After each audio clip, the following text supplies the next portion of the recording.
আর আমি যখন ওই বীর যোদ্ধা বালকদের নাম জিজ্ঞেস করলাম, তখন ওরা খুব গর্বের সঙ্গে বলল, লব কুশ। লব কুশ? হ্যাঁ, শোনায় না? রূপে লব কুশ, কিন্তু দেখলে মনে হয় সাক্ষাৎ শ্রী রামচন্দ্র। দুটি শরীর, একটি মন। ঘাসের কোণার এক ভাগ কঠোর এবং তেজি, এবং অপর ভাগ সরল এবং কোমল।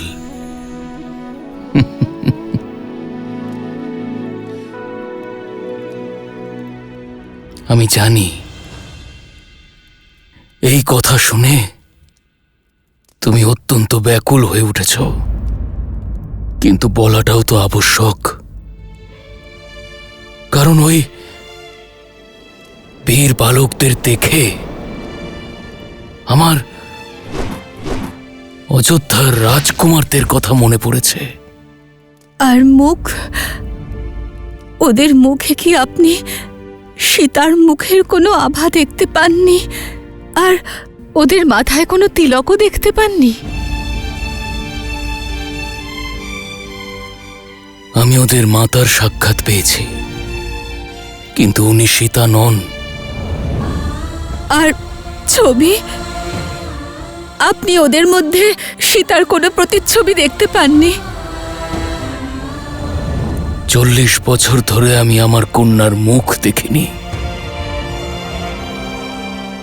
এখন ওর স্মৃতিও ধীরে ধীরে মুছে যাচ্ছে।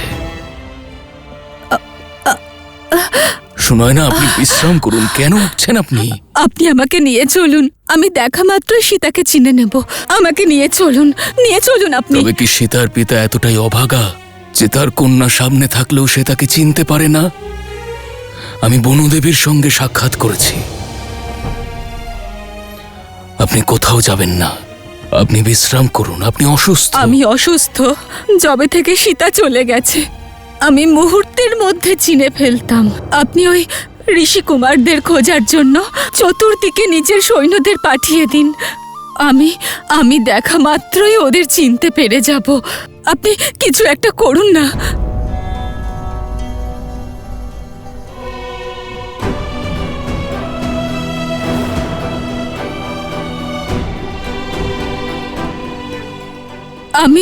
আমি খুঁজবো আমার সীতাকে। আমাদের কোথাও যাওয়ার দরকার পড়বে না। আমি ওই ধনুর্বীরদের এখানে আনার ব্যবস্থা করছি।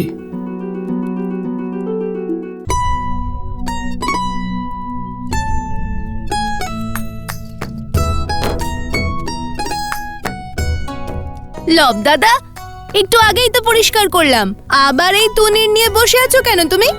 কারণ আমরা এই তুনির সসম্মানে মিথিলার মহারাজ জনককে ফিরিয়ে দেব। এসো, তুমিও সাহায্য করো।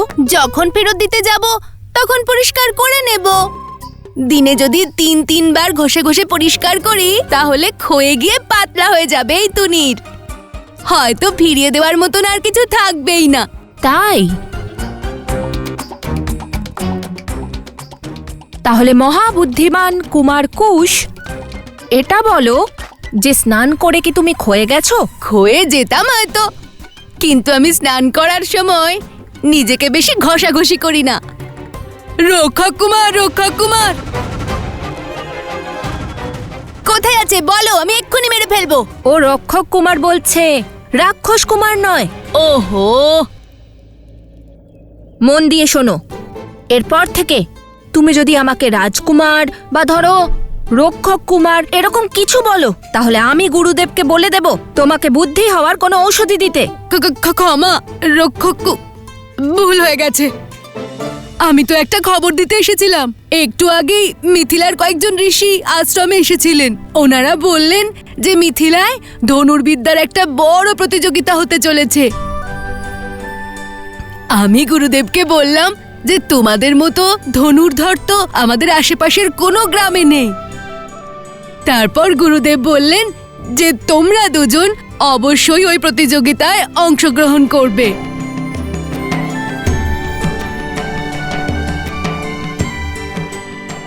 এখন শুধু ভগবান বাল্মীকির অনুমতি নেওয়া বাকি। দেখো, মহারাজ জনকের তুনির ফিরিয়ে দেওয়ার সুযোগ পেয়ে গেলাম। আমরা মিথিলায় যাব দাদা। অবশ্যই যাব। তাহলে থামলে কেন? তুনির পরিষ্কার করে ফেলো, না হলে মিথিলা নরেশ বলবেন যে আমরা তার দেওয়া উপহারের সম্মান রাখিনি। হ্যাঁ, ঠিক বলেছো।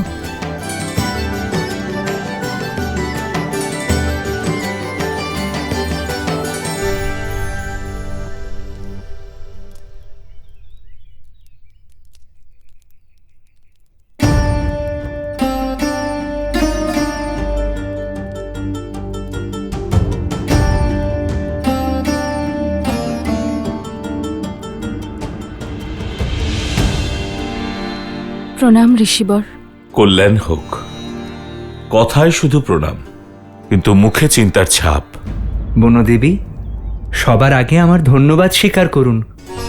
আপনার পুত্ররা আমার ভাই সোমকর্ণকে বাঁচিয়ে আমাদের অনেক উপকার করেছে। নিজের মিত্রের সহায়তা করা ওদের কর্তব্য ছিল, আর লবকুশ নিজের গুরু ভাইকে সংকটের মধ্যে একা কি করে ছাড়তে পারে? বৎস, তুমি এই গৃহে বড়, শিষ্যদের মন্দিরে নিয়ে গিয়ে পাঠ আরম্ভ করো। আমি আসছি। যথা আজ্ঞা ঋষিবর। চলো। বলুন বনদেবী, কিসের সমস্যা? ঋষিবর, ভগবান বাল্মীকি আমার পুত্রদের মিথিলায় যাওয়ার আদেশ দিয়েছেন। জানি আমি। কিন্তু ঋষিবর, আপনি এটা জানেন না যে আমার মাতা ওদের দেখলেই চিনতে পারবেন। আমি যতটা ওনাকে চিনি তার থেকে উনি আমাকে অনেক বেশি চেনেন। উনি আমার পুত্রদের মধ্যে আমার ছবি অবশ্যই দেখতে পাবেন। রহস্য উন্মোচনের ভয় স্বাভাবিক বনদেবী, কিন্তু আপনার যা সঠিক মনে হবে আপনি সেটাই করবেন। এ সব কিছু সময়ের উপর ছেড়ে দিন। যখন বীজের অঙ্কুরোদ্গমের সময় আসে, তখন ভূমি থেকে তাকে বাইরে আসতে কেউ আটকাতে পারে না। জানবেন, ঠিক বীজের মতোই ওই গুণগুলি যা লবকুশের রক্তে আছে: শৌর্য, বিদ্যা, কৌলিন্য এবং ধর্ম, যা মুছতে চাইলেও মোছে না, আর তা আড়ালও করা যায় না। লবকুশকে মিথিলায় যেতে দিন।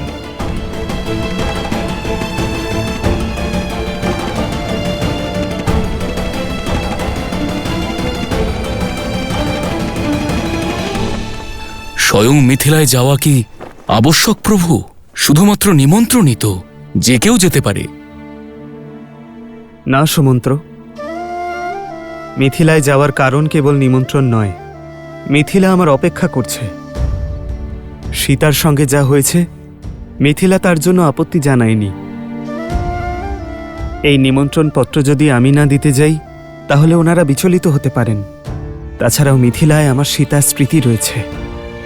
মিথিলার ওই পথ, সেই আঙিনা, বাগান, সেই উপবন, সেই সভা আমি আবারও দেখতে চাই সুমন্ত্র।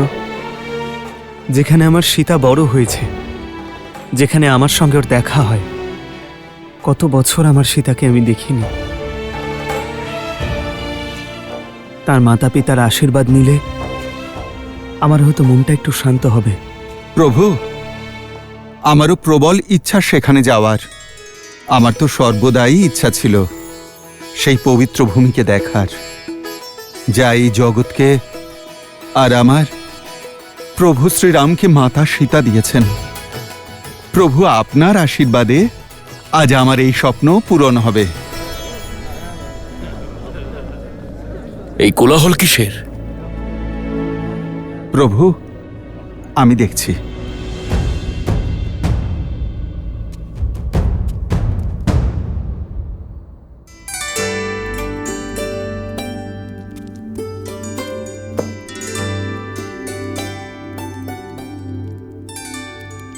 পথ এতটাও লম্বা নয় কুশ। সে তো ফল্গু নদী পর্যন্ত যাওয়ার পথও অত লম্বা ছিল না, কিন্তু মনে তো হচ্ছিল অনেকটা। আবার যদি সোমকর্ণ হারিয়ে যায় তখন তুমি যা মকরাসুরের সঙ্গে যুদ্ধ করে শিখেছো সেটাই ব্যবহার করেছিলে রক্তকেতুর জাল থেকে বেরোনোর জন্য। সেইভাবেই আমিও শিখেছি, বেশি করে ভোজন সঙ্গে নিয়ে যাওয়া। হে কুমার কুশ, এইবার কোথাও যাবে না সোমকর্ণ, কারণ এইবার আমাদের এই যাত্রায় আমাদের সঙ্গে ওর দাদা আর আমাদের উপগুরু অবস্ত্রাও যাচ্ছেন যে। আর দাদা উপস্থিত থাকতে ভাইয়ের কোনো ক্ষতি কি হতে পারে? তাহলে খাবারগুলো রেখে যাব? আরে না না না, এটা তো অস্ত্রের থেকেও বেশি গুরুত্বপূর্ণ।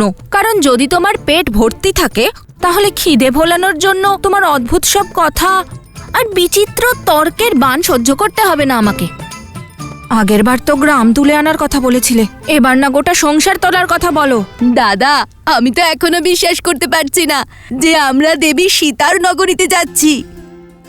সেই উপবন, ওখানকার শিব মন্দির, ওই দরবার যেখানে শ্রীরাম ধনুর্ভঙ্গ করেছিলেন, সব সাক্ষাৎ দেখতে পাবো। দারুণ ব্যাপার না দাদা? ঠিক বলেছ।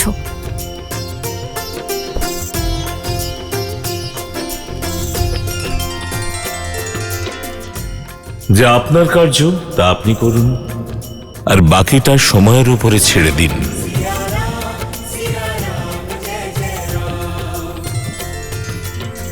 প্রণাম ব্রাহ্মণদেব, বলুন কি সমস্যা?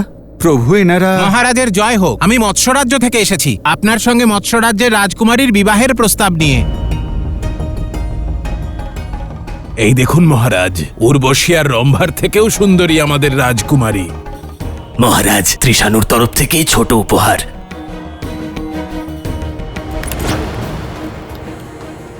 আমাদের মহারাজ ধন সম্পদের সঙ্গে আপনাকে রাজ্যের 1/4 দিতেও প্রস্তুত শ্রীরাম।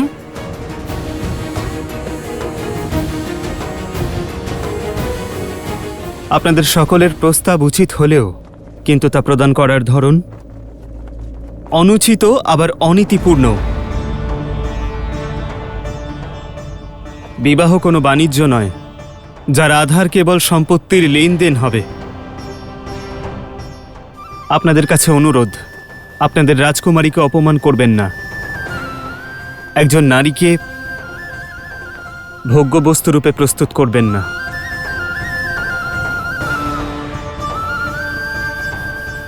নিজের স্বামীকে বেছে নেওয়ার অধিকার কেবল একজন নারীরই থাকে। আপনাদের রাজকুমারীদের স্বয়ংবর আয়োজন করুন। যদি আমার বিবাহের ইচ্ছে হয় তবে আমি স্বয়ংবরে অংশগ্রহণ করতে অবশ্যই আসব। ধন্য আপনি শ্রীরাম, আপনার কথায় আমরা আমাদের ভুল বুঝতে পারলাম। আমরা আপনার আদেশ অবশ্যই পালন করব। ধন্যবাদ। আপনারা অনেক দূর থেকে এসেছেন, তাই অযোধ্যায় কিছুদিন বিশ্রাম নিয়ে তবেই ফিরবেন। অনুমতি দিন।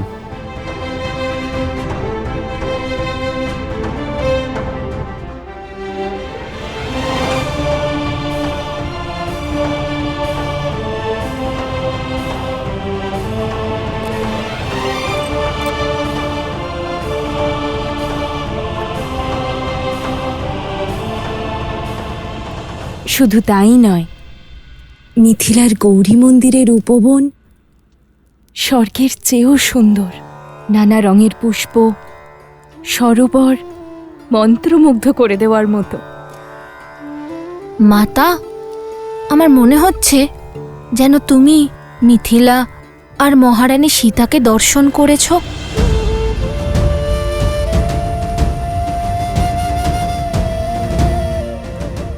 হ্যাঁ হ্যাঁ, বাল্যকালে গিয়েছিলাম মিথিলায়, কুমারী সীতাকেও দেখেছিলাম। জানো, জ্ঞানের নগরী বলা হয় মিথিলাকে। যখন তুনির ফিরিয়ে দিতে মহারাজ জনকের সঙ্গে দেখা করব, তখন আমরা ওনাকে বলবো যে আমাদের মাতা মহারানী সীতার সখী ছিলেন। মহারানী সীতার নগরী দেখার জন্য আর অপেক্ষা করতে পারছি না আমি। আরেকটা কথা মনে থাকে জানো, তোমরা দুজন ওখানে প্রতিযোগিতায় অংশ নিতে যাচ্ছ, তাই অন্য প্রতিযোগীদের থেকে পৃথক হয়ে থাকবে না। কারণ যদি ওরা জানতে পারে যে তোমরা দুজন মিথিলা নরেশকে চেনো, তাহলে কথা উঠবে। তোমরা জিতে হয়তো যাবে, কিন্তু অন্যান্য প্রতিযোগীরা মিথিলা নরেশকে পক্ষপাতের জন্য দায়ী করবে। তাই এটাই ঠিক হবে, প্রতিযোগিতা শেষ হওয়া পর্যন্ত তোমরা দুজন ওনার দৃষ্টি থেকে দূরে থাকবে। হ্যাঁ মাতা। কিন্তু শেষে তো আমাদের সঙ্গে ওনার দেখা হবেই। আমরা ওনাকে বলবো যে প্রভু শ্রীরাম আর মহারানী সীতার নামে পত্র লিখে দিতে, যেটা অযোধ্যা পৌঁছে দেবার দায়িত্ব থাকবে আমাদের ওপর। আর সেই অজুহাতে শ্রীরাম আর মহারানী সীতা দুজনেরই দর্শন লাভ করব। অবশ্যই, কিন্তু মহারানী সীতাকে মাতা সীতা বললে উনি অধিক খুশি হবেন। মাতা সীতা? মাতা সীতা?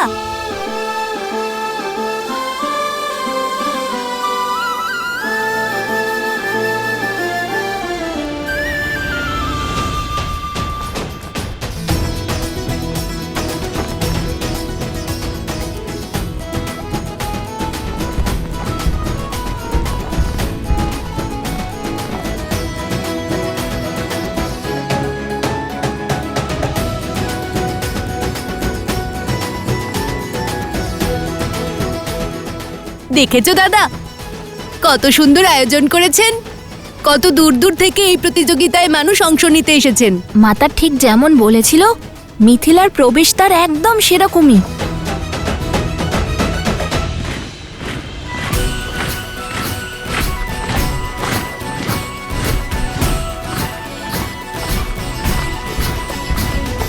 অযোধ্যার ধ্বজা? তবে কি অযোধ্যার সৈন্যরা আসছে? সৈন্য নয়, ওরা মহারাজের রক্ষক। এটা তো অযোধ্যার সেনার কেবল এক ভাগ। অর্থাৎ ওই দেখো, মহারাজের রথ, ওনার ছত্র।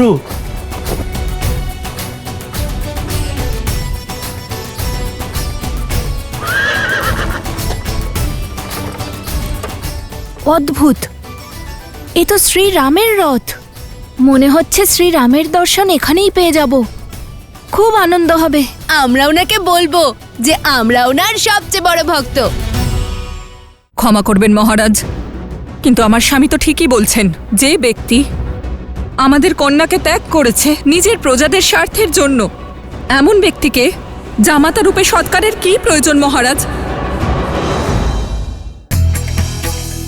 বিষ্ণু পুরাণ ও মনুস্মৃতি অনুসারে কোশলের রাজা হওয়ার পর শ্রীরাম 11,000 বছর পর্যন্ত রাজত্ব করেছিলেন।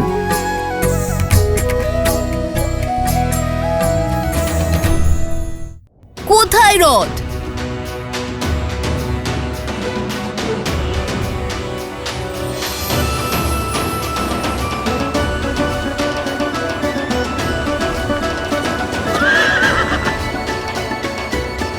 জয় শ্রীরাম!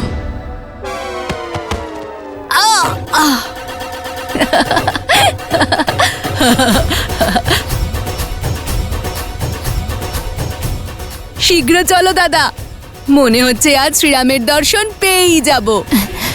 চলো।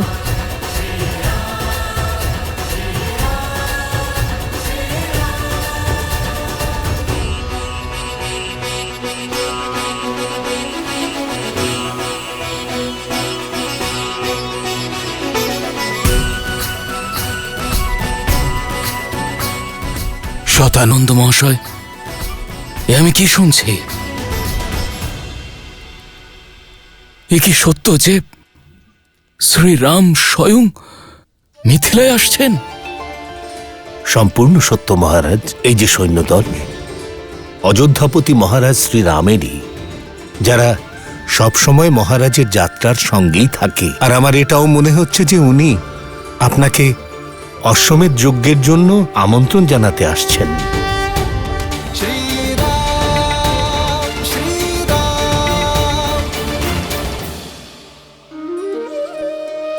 তবে এই সংকেত এবং বার্তা দুই অত্যন্ত শুভ। আজ হঠাৎ এখানে এমনটা হতে চলেছে যা কেউ কখনো ভাবেনি। ভ্রাতা কুশধ্বজ অযোধ্যা নরেশকে স্বাগত জানানোর আয়োজন করুন। আর কেউ যেন না ভুলে যায় যে উনি আমার জামাতাও বটে। ক্ষমা করবেন মহারাজ, কিন্তু মিথিলার রাজকুমারী অর্থাৎ আপনার কন্যাকে যে ত্যাগ করেছে তার কিসের অতিথি সৎকার?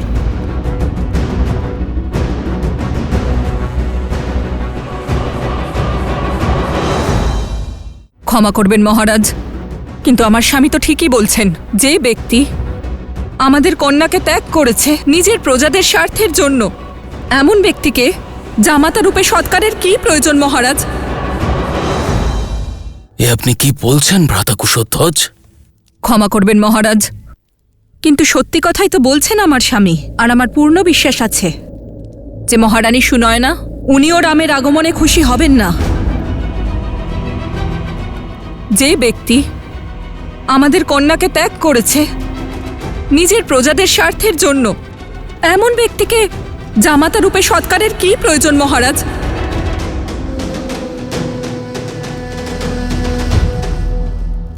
ঠিকই বলছেন দেবী চন্দ্রভাগা। অযোধ্যার মহারাজকে বিশেষ স্বাগত জানানোর কোনো প্রয়োজন নেই।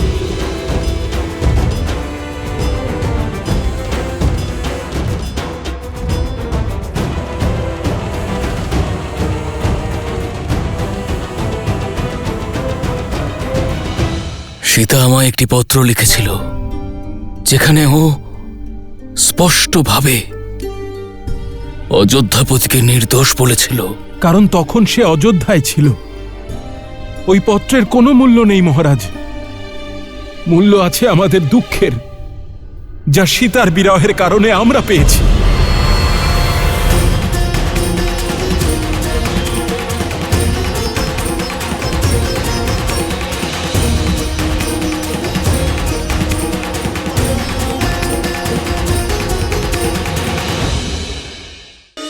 ভ্রাতা কুশধ্বজ, অযোধ্যা নরেশকে স্বাগত জানানোর আয়োজন করুন।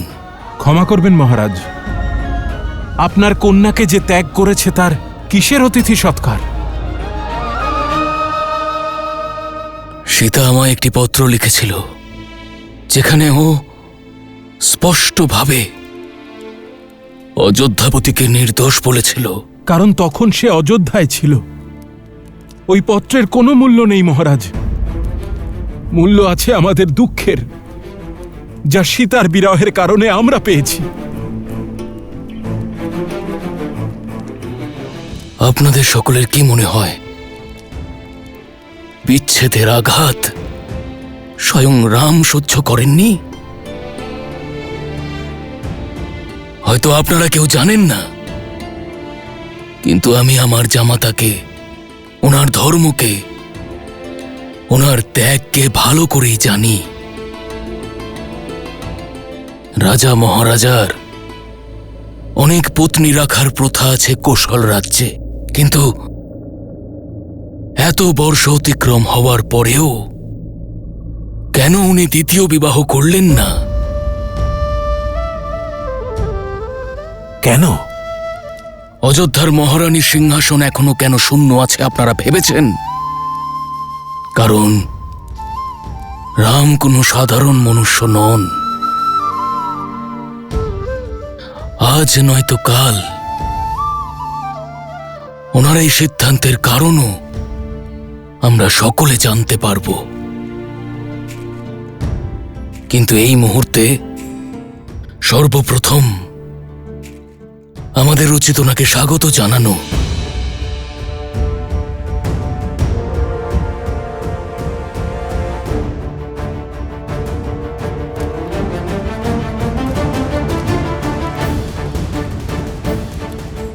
এ হলো আমার আদেশ।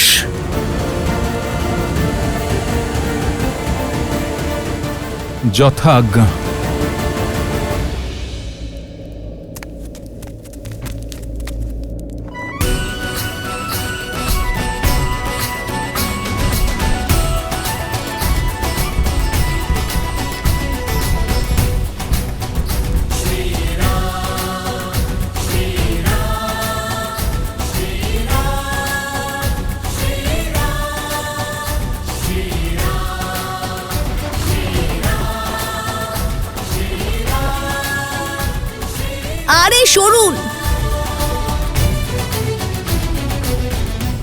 দাদা, রথে তো কেউ নেই।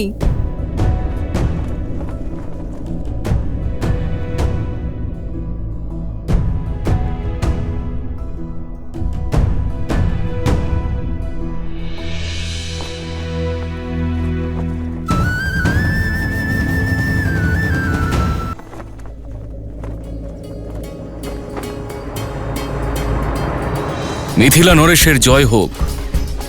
আমি জানি মহারাজ, আপনি শ্রীরামের কথা বলছিলেন, কিন্তু প্রভুর ইচ্ছা অন্য। উনি শীঘ্রই এখানে উপস্থিত হবেন, কিন্তু অন্য পথ দিয়ে। আরে ওই দেখো, মহারাজ জনক। শ্রীরাম নিশ্চয়ই ওনার সঙ্গে আছেন।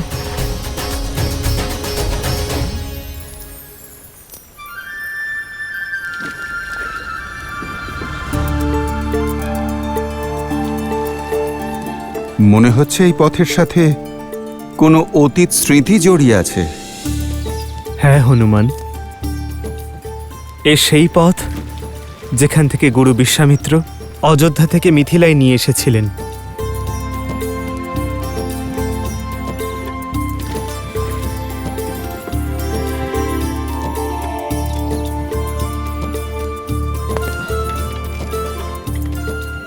হনুমান, এটি মিথিলার পিছনের ভাগ।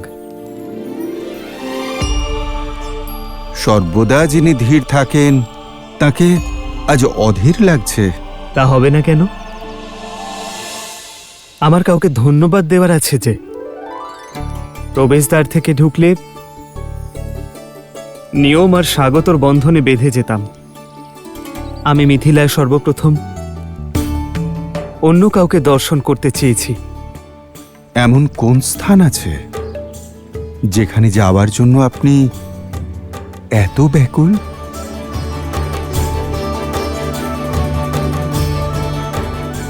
এসো হনুমান।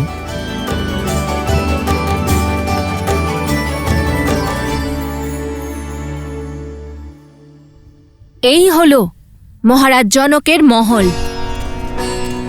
তুমি কি করে জানলে এটা রাজমহল? কোনো রাজার মহল মনেই হচ্ছে না। কারণ মহারাজ জনক মহারাজের পূর্বে একজন জ্ঞানী আর পণ্ডিত আর জ্ঞানের পূজারী সাধারণ জীবন যাপন করেন। আর আমাদের মাতাও মহলের এরকমই বর্ণনা দিয়েছিলেন। লোভ আর কুশকে মিথিলা নিয়ে যাও।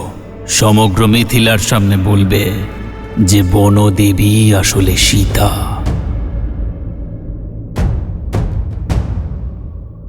দাদা, আমরা ভেতরে যেতে পারবো না। মাতা বলেছিলেন প্রতিযোগিতার আগে মহারাজের সঙ্গে দেখা করবে না। আরে হ্যাঁ, প্রতিযোগিতার পরে বিজয়ী হয়েই দেখা করব আমরা মহারাজের সঙ্গে।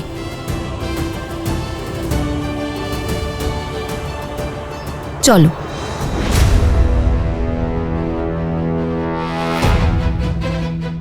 কারা তোমরা? আমাদের দেখে পালাচ্ছিলে কেন? আর মহারাজ জনকের এই তুনির তোমরা কোথায় পেলে? মহারাজ জনক আমাকে স্বয়ং এটা দিয়েছিলেন যখন আমরা রাক্ষসদের সঙ্গে যুদ্ধ করছিলাম।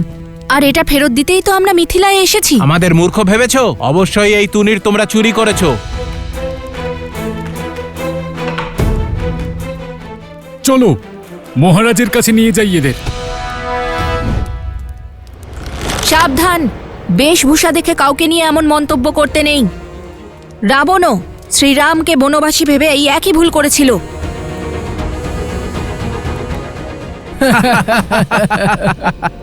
দাদা, মাতার আদেশ ভুলে গেছো?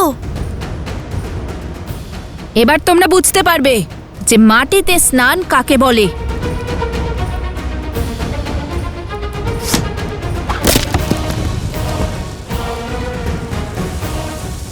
পালাও দাদা।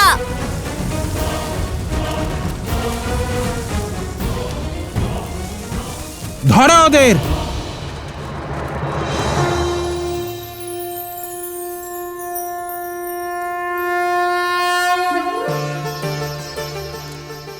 মাতা, আমি আপনার কাছে কিছু চাইতে না, আপনাকে ধন্যবাদ জানাতে এসেছি। আপনার এই দৈব মন্দিরেই,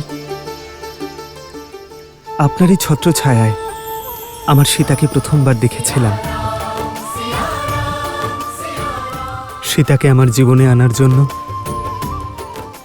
ওকে আমার জীবন সঙ্গিনী বানানোর জন্য ধন্যবাদ মাতা। সব সুখ পেয়েছি আমি, কিন্তু দুঃখ কেবল একটাই যে আমার সন্তানরা আপনাকে দর্শন করতে পারল না। কিন্তু আমার পূর্ণ বিশ্বাস যে শীঘ্রই তারাও আপনার কাছে আসবে। তাহলে এটাই সেই স্থান যেখানে আসার জন্য প্রভু ব্যাকুল ছিলেন। হনুমান, চলো নিমন্ত্রণ করতে যাই।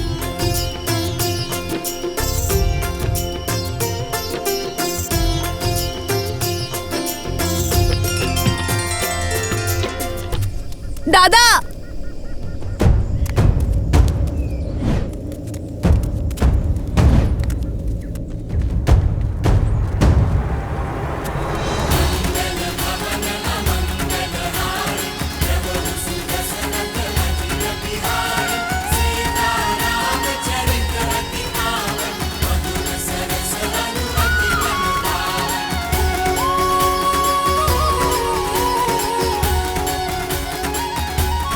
এই বালক কে হনুমান? হবে মিথিলার কোনো বালক প্রভু, কিন্তু আপনি দেখুন কি অসম্ভব তেজ। মাতা সীতার ভূমি যে এটি।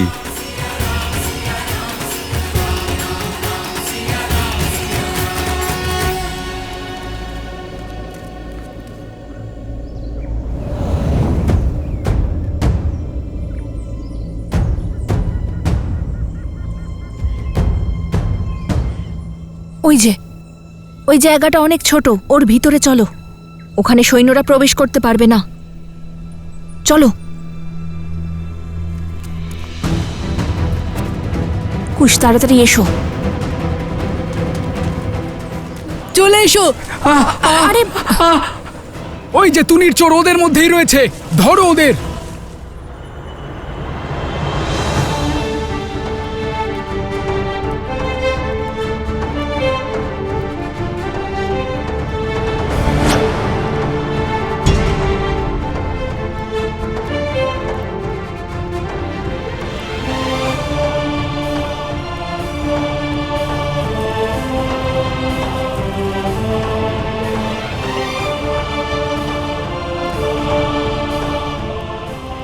থাক মহারাজ,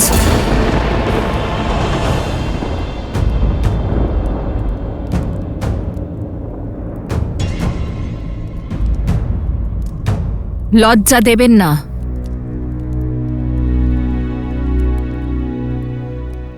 আমার স্ত্রীর ছোট মা আপনি, আমার মাতৃসম, আর মাতাকে সম্মান করা হলো পুত্রের কর্তব্য। সেই কর্তব্য, সেই ধর্ম মিথিলার জামাতা সীতার স্বামীর ছিল।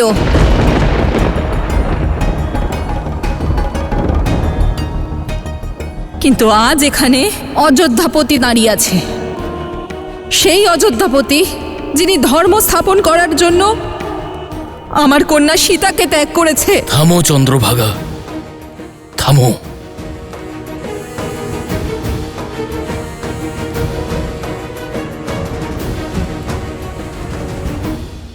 মাতাকে মনের দুঃখ প্রকাশ করতে দিন মহারাজ। হৃদয়ের কষ্ট না বলে দিলে তা ক্ষতয় পরিণত হয়। কত মহান আপনি, তাই না? আবার সবার চোখে মহান হওয়ার সুযোগ আপনি ছাড়লেন না। চারিদিকে আপনার জয়গান করা হয়, সবাই রামের মতো পুত্র আর জামাতা চায়। কিন্তু আমার মন বলে যে মিথিলার প্রত্যেকটা দেওয়ালে লিখে দেওয়া উচিত যে অযোধ্যায় যেন কোনো কন্যাকে বিবাহ না দেওয়া হয়।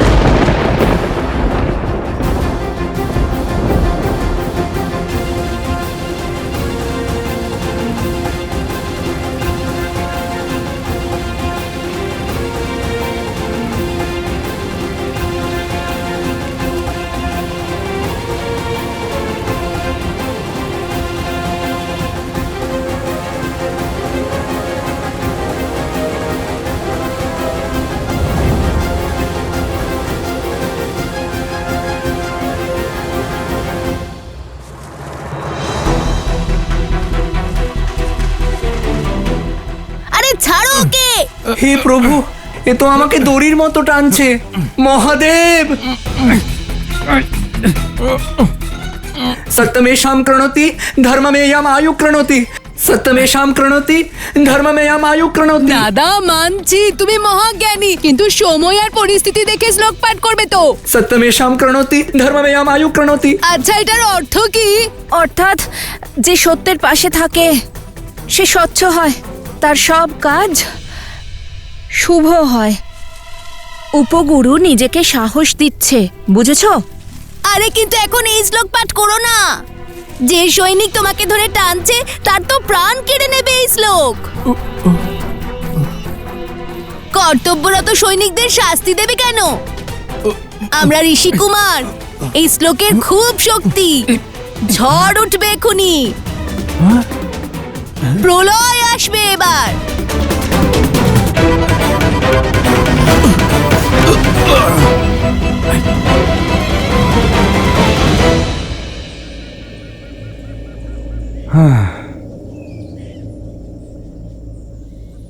দাদা,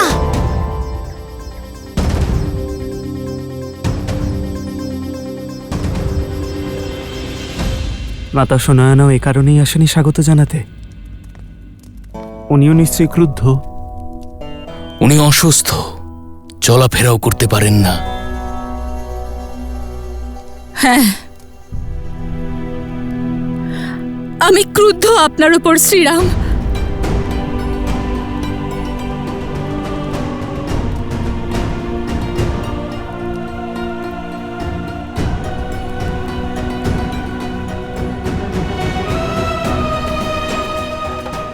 শোনায় না?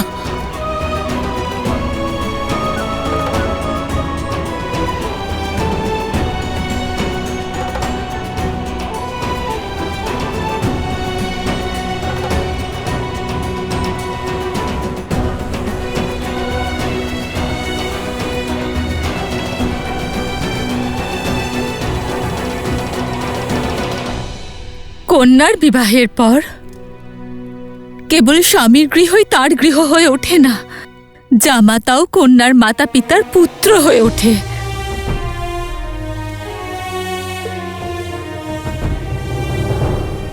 আমি জানি ধর্ম স্থাপনের পথে চলা স্বামীর সংসারের খেয়াল থাকে না, কিন্তু এত বৎসরে তুমি অন্তত একবার আমাদের এখানে আসতে রাম।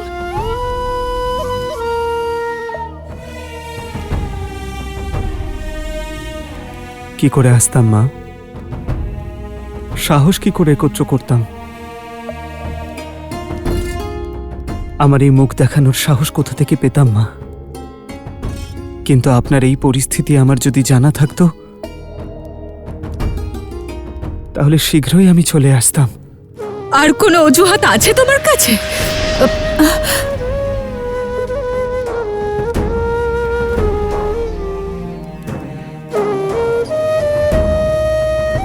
সীতা আর তোমার বিবাহের সময় আমি ভেবেছিলাম স্বয়ং মহাদেব তোমাকে পাঠিয়েছেন, কিন্তু তুমি আমার কন্যাকে ত্যাগ করে আমাকে খুবই কষ্ট দিয়েছ রাম। আর এটা কখনোই মহাদেবের ইচ্ছে হতে পারে না। অনেক হয়েছে শোনায় না, অনেক হয়েছে। তোমার কাছে এখনো কোনো উত্তর নেই তো?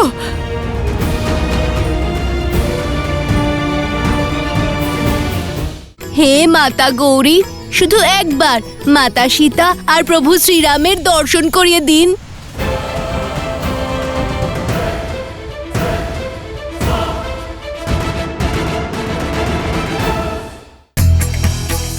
শোনা যায় যে গৌতম বুদ্ধের পিতা এবং শাক্য বংশের নেতা রাজা শুদ্ধোধন কুশের বংশজাত ছিলেন।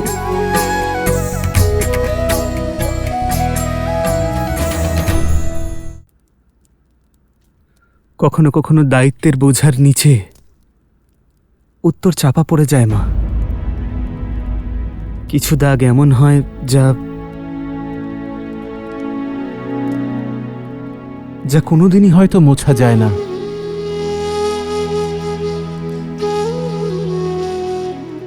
আমি এখানে কিছু বলতে নয়, কেবল শুনতে এসেছি মা।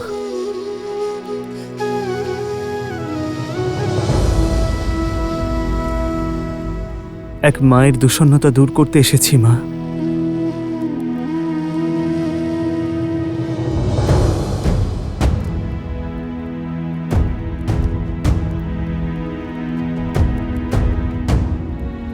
গ্লানি আর যন্ত্রণা তোমার চোখে দেখতে পাচ্ছি। নিজের মাথায় আর কত বোঝা নেবে তুমি?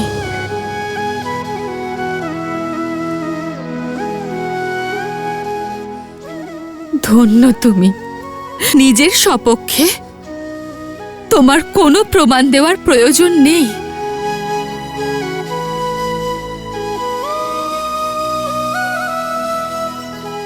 যে শবরীর এঁটো কুল খেয়ে সংসারকে ভক্তি আর ভালোবাসার উদাহরণ দিয়েছিল, অহল্যাকে উদ্ধার করেছিল,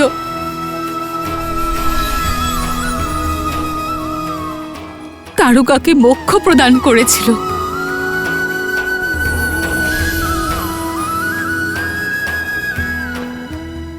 আর আমার কন্যার জন্য সমস্ত রাক্ষস প্রজাতিকে ধ্বংস করেছিল।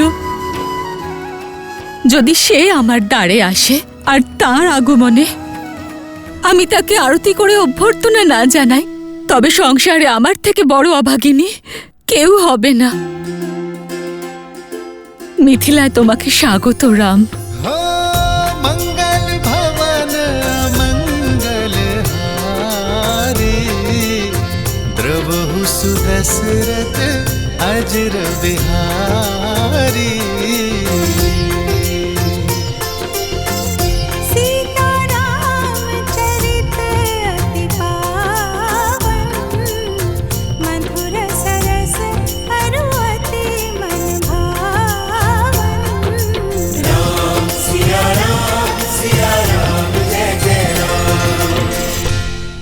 হে মাতা গৌরী, শুধু একবার মাতা সীতা আর প্রভু শ্রীরামের দর্শন করিয়ে দিন।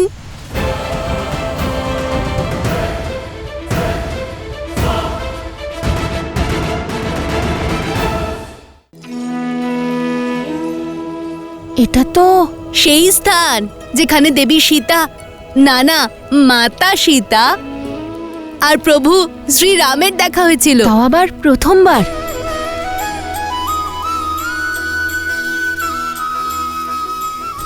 হে মাতা গৌরী, আমাদের একবার, শুধু একবার মাতা সীতা আর শ্রীরামের দর্শন করিয়ে দিন, এটা আমাদের অনুরোধ।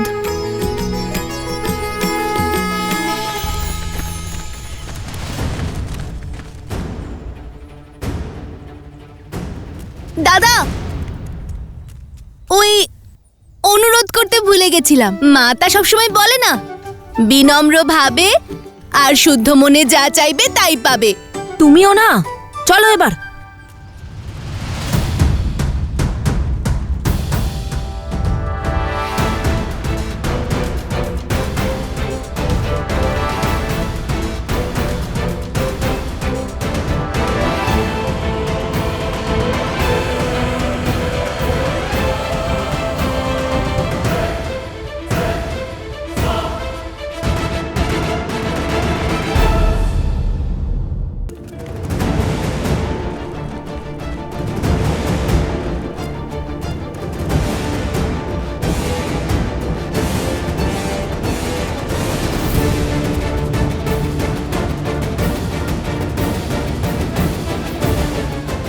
সাবধান, বাঁ দিকে। আরে প্রভু শ্রীরাম! শ্রীরাম,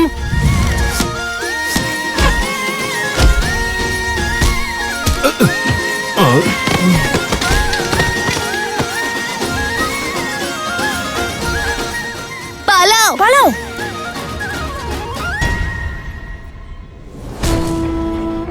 বল এবং বুদ্ধি উভয়ই বর্তমান, কিন্তু এরা কত দুঃখিত হবে যখন নিজের আরাধ্য শ্রীরামের সত্য জানবে।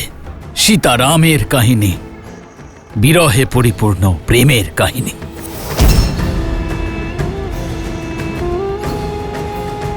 প্রেম কাহিনী ত্রাহিমাম ত্রাহিমাম। ধন্য হলাম আমি মহারাজ জনক, যেখানে সাক্ষাৎ ভূমিকন্যা মাতা সীতার জন্ম, সেখানকার ধূলি এই মাথায় তুলে নেবার সৌভাগ্য লাভ করলাম। ধন্য আজ এই হনুমান মহারাজ।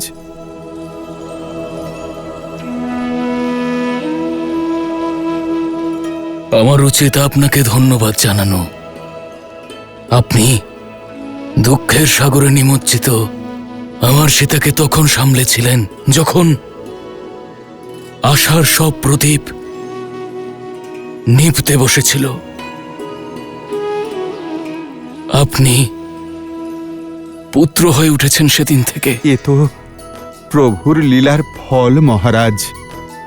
ওনার ভক্তি এক হনুমানকে মহাবীর আর মাতার ভালোবাসা তার পুত্র করে তুলেছে। আমি শুনেছি অযোধ্যায় অশ্বমেধ যজ্ঞের আয়োজন করা হচ্ছে। এ হলো রাজ্য বৃদ্ধির উচিত পথ। উদ্দেশ্য রাজ্যের নয়,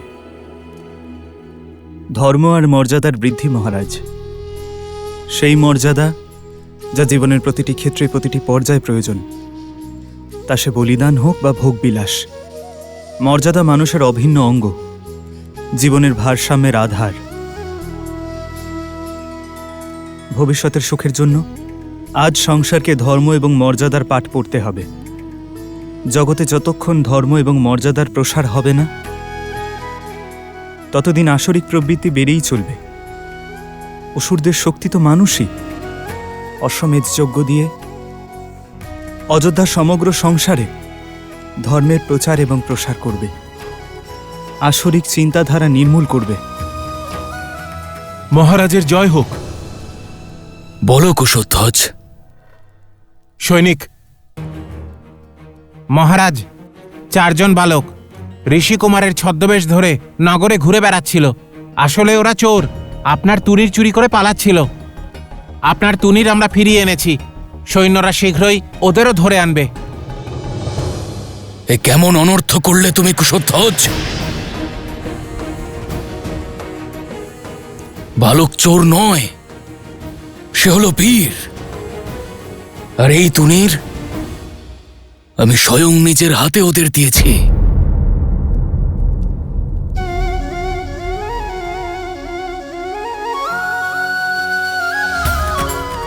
ওই বীর বালকদের জন্যই তো আমি এখানে অপেক্ষা করছি।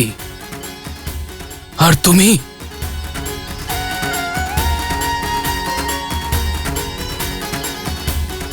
নিজের সৈনিক নিয়ে যাও আর ওই বালকদের খুঁজে সম্মানের সহিত এখানে নিয়ে এসো। যথাজ্ঞা মহারাজ।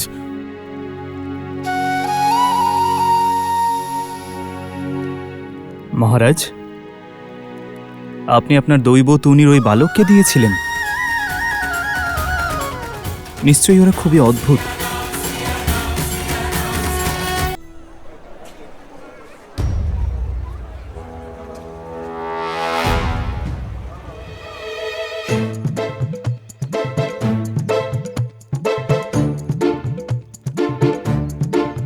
সোমকর্ণ, সোমকর্ণ, হ্যাঁ, আমাদের প্রতিযোগিতা জেতা পর্যন্ত এটা দিয়েই কাজ চালাও।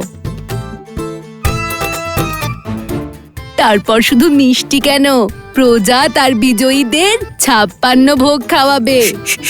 কুশ, ওই দেখো সৈনিক, চুপ করো। ওরা নিশ্চয়ই আমাদের নিয়েই কথা বলছে। ওই 2 জন বালককে খুঁজে বের করো আর নিয়ে চলো মহারাজের কাছে।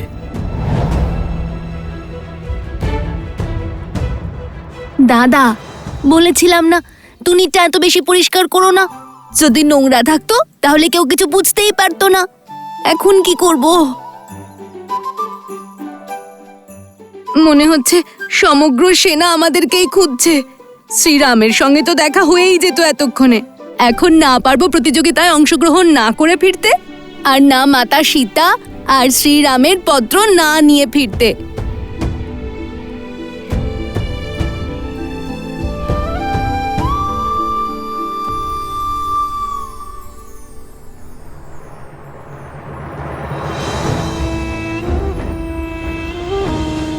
আরে আপনি মনে আছে আমাদের বনে দেখা হয়েছিল? মনে আছে মনে আছে। আপনার ষণ্ড আর সেই ষণ্ডের গাড়ি দুটোই আশ্রমের সেবার কাজে রয়েছে। ধন্য হোক ভগবান, ধন্য হোক। এর অর্থ এটাই যে আমার দান গৃহীত হয়েছে। আগে হ্যাঁ। ক্ষমা করবে, আমি তোমাদের বার্তালাপ শুনে ফেলেছি।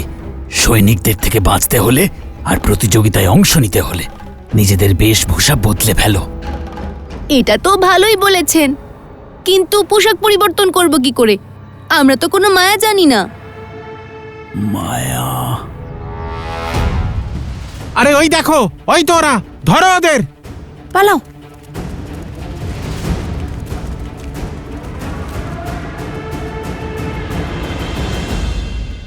লবকুশ, বড়ই সুন্দর নাম, আর মনে হয় অদ্ভুত প্রতিভাও আছে এই বালকের। আপনার সৈন্যরাও ধরতে পারল না? শুধু প্রতিভাবানই নয় রাম, ওদের মুখে দৈবতার দর্শন পেয়েছি আমি, আর ওদের রূপ আমায় মুগ্ধ করেছে। ওরা কোনো সাধারণ ঋষিকুমার নয়, বরং ওদের মধ্যে সাধু এবং শাসকের অদ্ভুত সঙ্গম আছে। কোনো মাতা তার সন্তানদের এমন সংস্কার দিতে পারেন না, আর সেটাও তখন যখন মাথায় পিতার ছায়া থাকে না। তখন এই কাজ আরো কঠিন হয়ে যায়। জানেন, আমি যখন ওদের পিতার পরিচয় জানতে চাইলাম, ওরা কি উত্তর দিল? ওরা বলল যে ওদের মাতাই হলো ওদের পিতা। আমি এমনই নাতি লাভের আশায় আমার জীবন আর শাসনভার বয়ে চলেছি। তবে কি ওদের মাতা?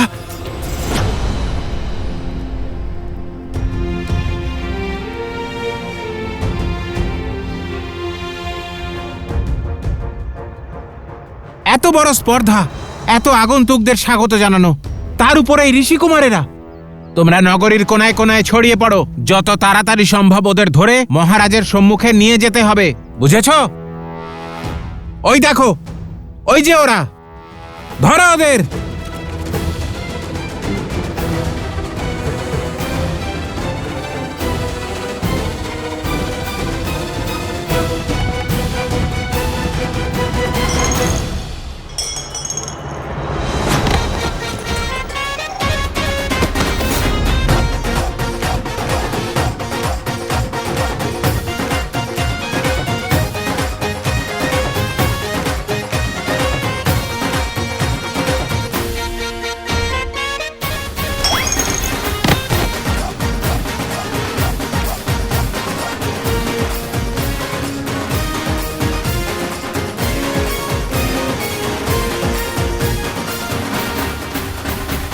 না হনুমান, আমি ওদের মাতা বনদেবীর দর্শন করেছি, কিন্তু সুনয়নার মনে হয় যে আমি ওই বালকদের চিনতে ভুল করেছি, আর ও ওদের দেখলেই মুহূর্তেই চিনতে পারবে যে ওরা আদতে সীতার পুত্র কি না। আর এই প্রতিযোগিতার আয়োজনও সেই কারণেই করা হচ্ছে। মৌন বড় বিচিত্র মায়া। একদিকে বলে সীতার বিষয়ে যেন কোনো সংবাদও না শুনি, আর অন্যদিকে যখন কোনো সংবাদের আশা ভঙ্গ হয় তখন মনও ভেঙে যায়। মহারাজ,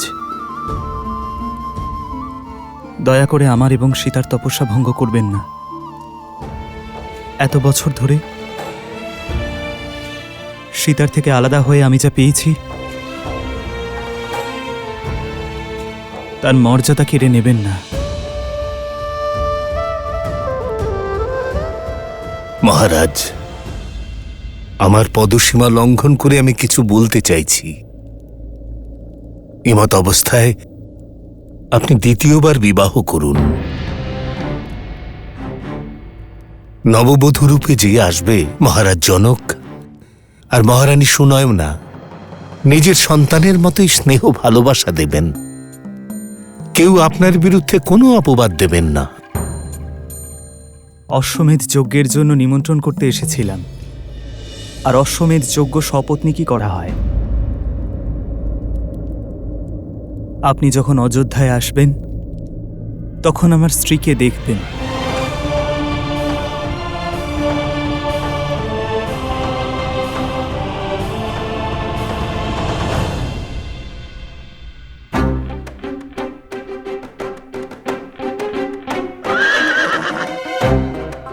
কুশ, প্রতিযোগিতায় যেতে হবে আর তুমি তুমি ঘোড়ার সঙ্গে কথা বলছো? না না, অনুমতি নিচ্ছি। কিসের অনুমতি? ওর ওপরে চেপে সোজা প্রতিযোগিতায় যাওয়ার। কে কে ওখানে?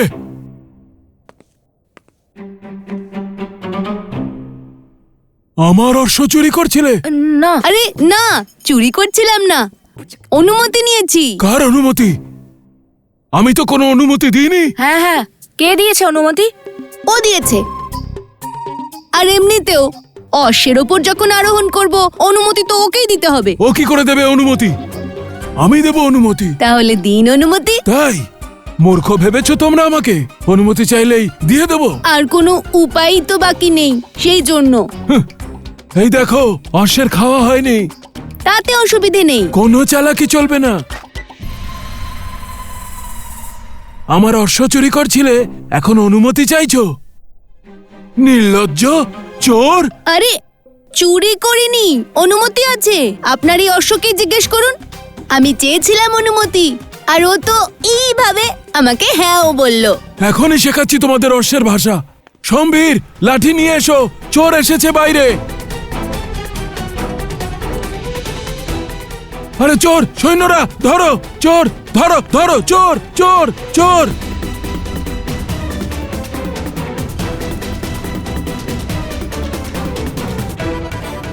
চোর পালিয়ে যাচ্ছে, চোর চোর চোর চোর! অশ্বমেধের আহুতি তো সপত্নী দিতে হয়, অর্থাৎ আপনি দ্বিতীয় বিবাহের কথা ভাবছেন। অদ্ভুত শ্রীরাম, অদ্ভুত।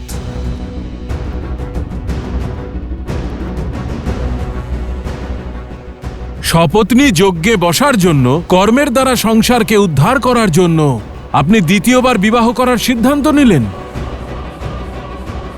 তবে আমি আপনাকে অপমান করতে চাই না। আমি শুধু এটুকুই জানাতে এসেছি যে প্রতিযোগিতার প্রস্তুতি সম্পন্ন হয়েছে। কাল থেকেই প্রতিযোগিতা শুরু করা যেতে পারে।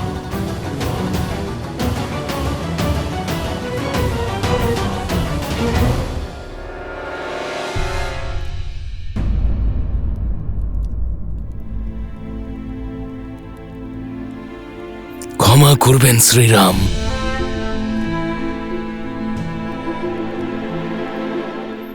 আপনি তো জানেন, ছোট ভ্রাতা নিজের আবেগকে সামলাতে পারে না। আশা করি যে আপনি এই অপমানকে মন থেকে স্বীকার করবেন না। না মহারাজ, আমি ওনার নেত্রে, ওনার শব্দে অপমান নয়, বরং সীতার কষ্টের দুঃখ দেখেছি।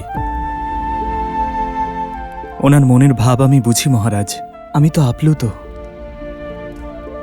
এটা দেখে যে সীতাকে উনি কতটা ভালোবাসেন। উনি আমাকে অপমান করেননি মহারাজ, কেবল ওনার মনের অবস্থাকে ব্যক্ত করেছেন।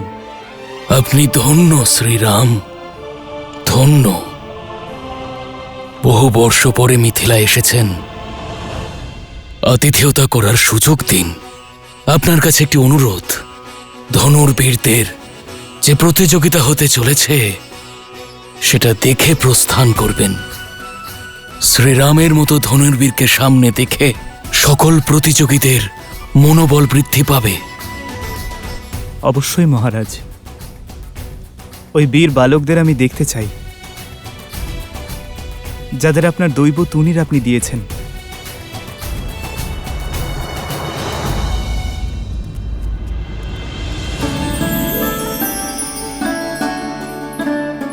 ধন্যবাদ।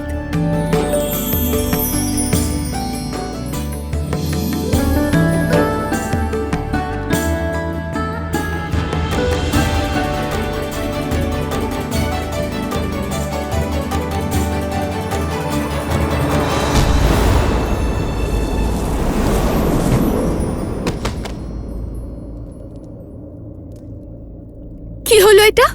বরমালার ফুল নিয়েছিলাম, সব ফেলে দিলে।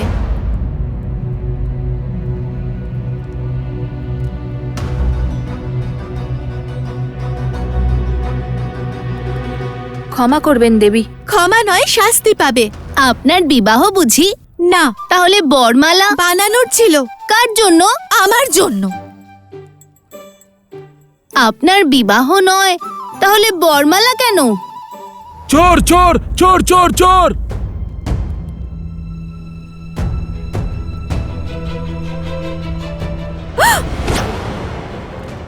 তোমরা চোর? ভগবান বাল্মীকি আর তার শিক্ষার উপরে বিশ্বাস রাখুন। উনি লবকুশকে সঠিক জ্ঞান না দিয়ে অযোধ্যায় পাঠাবেন না। আর এখন সঠিক জ্ঞান প্রাপ্ত করবার পথ হল লবকুশের মিথিলায় প্রবাস। কুশের প্রপৌত্র শ্রী হিরণ্যনাভ মহর্ষি জেমিনির কাছে বেদান্তের শিক্ষা নিয়েছিলেন, আর মহর্ষি যাজ্ঞবল্ক্যকে যোগবিদ্যার শিক্ষা দিয়েছিলেন।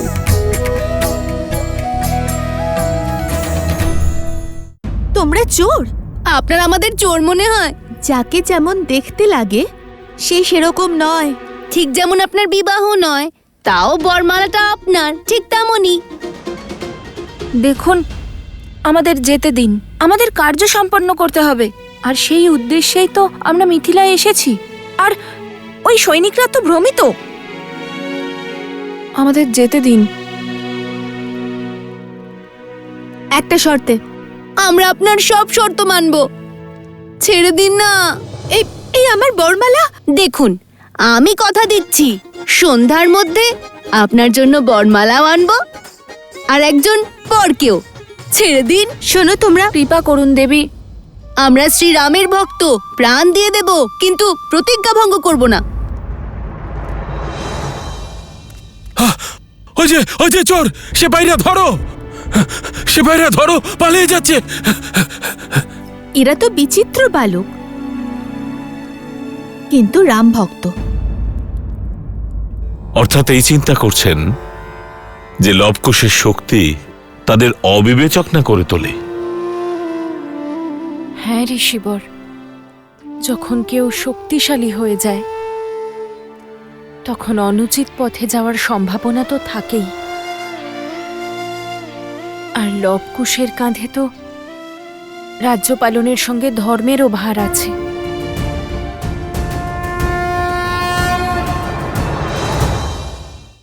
ভগবান বাল্মীকি আর তার শিক্ষার উপরে বিশ্বাস রাখুন। উনি লবকুশকে সঠিক জ্ঞান না দিয়ে অযোধ্যায় পাঠাবেন না। আর এখন সঠিক জ্ঞান প্রাপ্ত করবার পথ হল লবকুশের মিথিলা প্রবাস। নিজের পুত্রদের উপর বিশ্বাস রাখুন বনদেবী, কারণ তারা শিক্ষা স্বয়ং ভগবান বাল্মীকির থেকে পেয়েছে।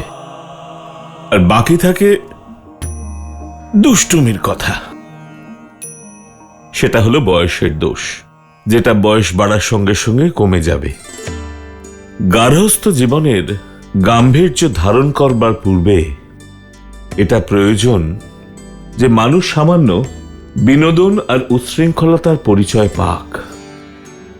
বিনোদনের এই পরিচয় আর অভ্যাসে কঠিন থেকে কঠিনতর পরিস্থিতিতে মনকে সুস্থতা দেয়। আর আমার পূর্ণ বিশ্বাস যে অযোধ্যার কার্যভার সামলানোর সময়ের পূর্বে উভয় পুত্রই যোগ্য হয়ে উঠবে।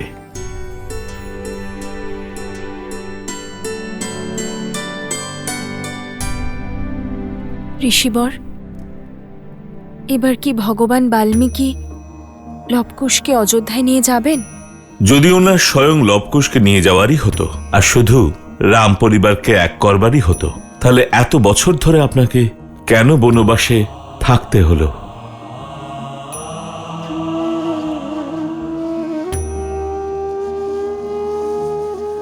অর্থাৎ এখন প্রশ্ন শুধু শ্রীরামের সঙ্গে দেখা করা নয়, বরং সমগ্র অযোধ্যার হৃদয় পরিবর্তনের।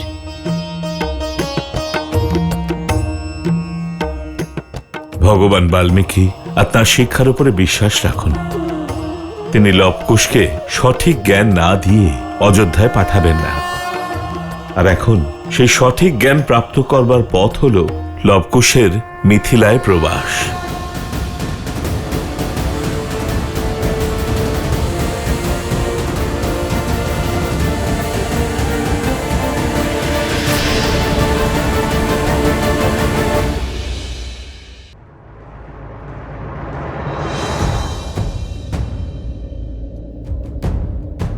কুশ, বরমালা পর্যন্ত ঠিক ছিল, বর কোথা থেকে আনবো দেবীর জন্য?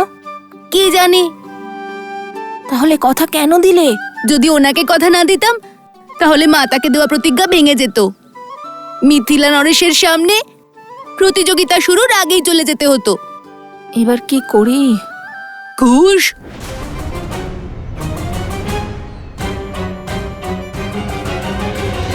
সৈনিকরা আমাদের আবার নাম জানে নাকি?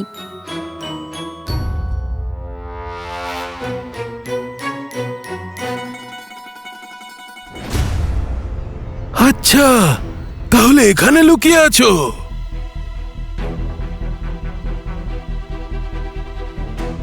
আর শুধু দুজন নয়, এ তো দেখছি পুরো চোরেদের দল।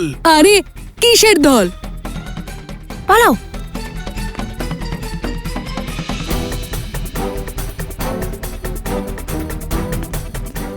আরে মহাশয়, আপনি তো আমাদের পেছনেই পড়ে গেছেন। বলছি না আমি আপনার অশ্ব চুরি করিনি। আমি আপনার অশ্বের কাছে অনুমতি চেয়েছিলাম, ও তো হ্যাঁ বলে মাথাও নাড়ালো। তাও আপনি আমার ওপর রেগে যাচ্ছেন।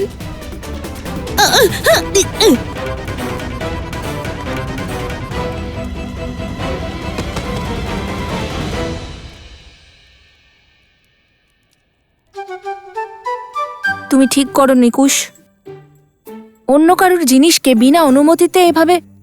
অশ্বের স্বামী হয়তো উনি ছিলেন, কিন্তু স্বয়ং ওই অশ্ব তো নিজের ইচ্ছের মালিক।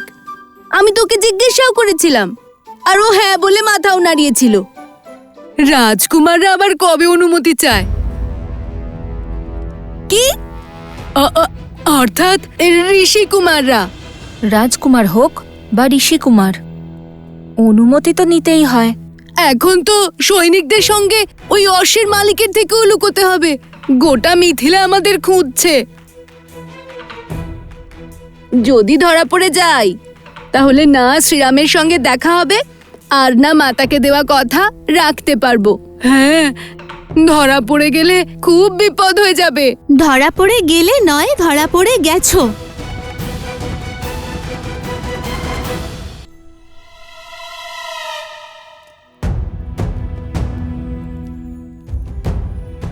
দেবী, আপনি এখানে কি করছেন? মিথিলাবাসী, এখানকার অলিগলি আমার চেনা।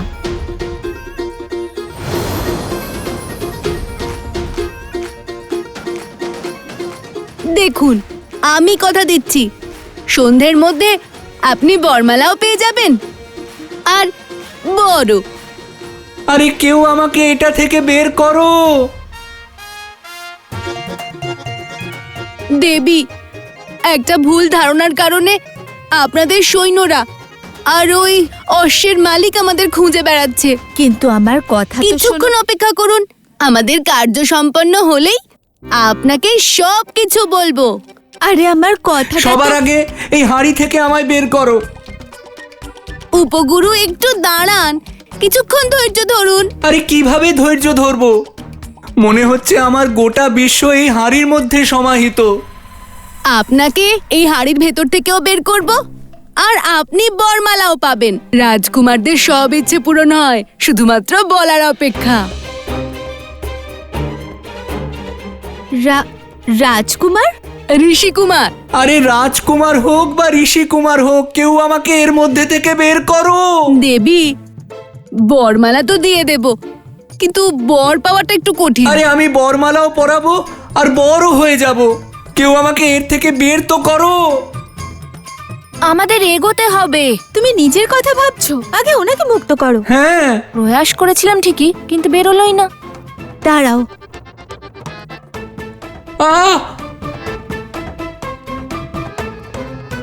আহা, আচ্ছা বসো বসো।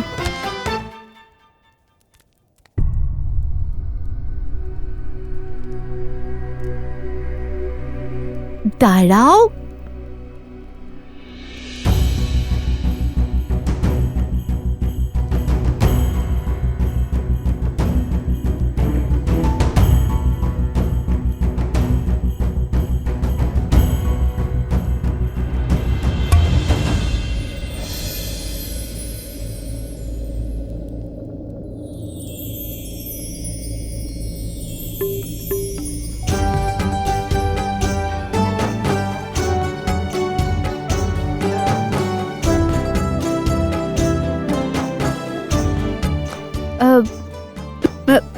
এভাবে কি দেখছো? আমাকে কি রাক্ষসী মনে হচ্ছে? আরে না না, এমন কথা না। তাহলে কি কথা শুনি? আরে লজ্জা পেয়ে গেছেন উনি। আসলে কখনো এমন সুন্দরী নারী দেখেনি তো। আর উনি তো নিজেই বললেন উনি বড় হবেন আর বরমালাও পরিয়ে দেবেন। যদি আপনি বরমালা পরিয়ে দেন তাহলেও না করবেন না, তাই না উপগুরু? তাহলে কি মত আপনার উপগুরু? পাওয়া গেছে। যা বর্ণনা শুনেছিলাম তা অনুযায়ী এই হলো সেই চোর। নিয়ে চলো ওকে মহারাজের কাছে।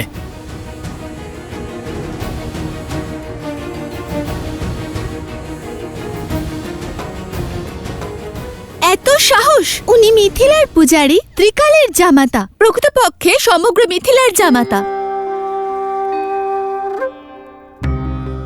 তাকে অপমান করার দুঃসাহস আপনাদের হলো কি করে? ক্ষমা করবেন দেবী প্রসূতা, কিন্তু কোনো ব্যাপার না।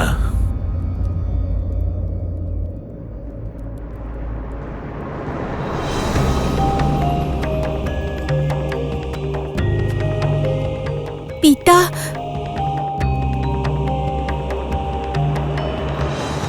শ্রী ত্রিকাল মহোদয় প্রণাম। আমিও এখনই জ্ঞাত হলাম যে আমার কন্যা এই ঋষিপুত্রকে পছন্দ করেছে। শীঘ্রই বিবাহ সম্পন্ন হবে।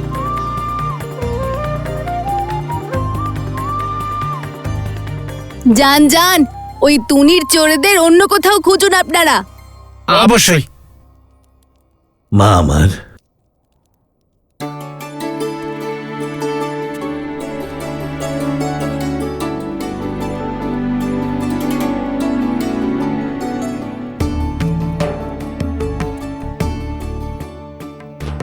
আমি অগস্ত্য গোত্রের শিব উপাসক ত্রিকাল শরণ শর্মা, আর এই হলো আমার কন্যা প্রসূতা।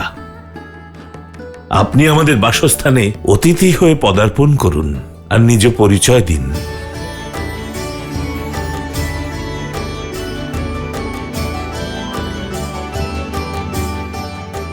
আমি ভরদ্বাজ গোত্রের বৈষ্ণব সোমকর্ণ, আর উনি হলেন আমার দাদা অবস্ত্রা। আমি ওনার পক্ষ থেকে নিজের বিবাহের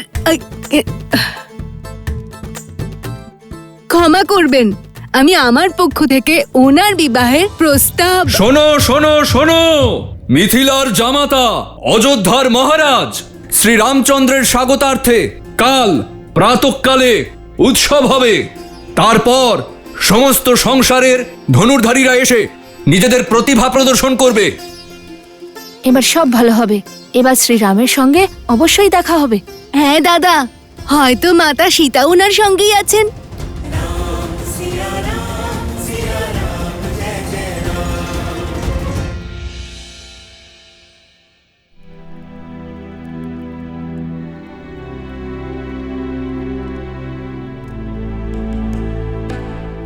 অবস্ত্রা দাদা কোথায় গেলেন?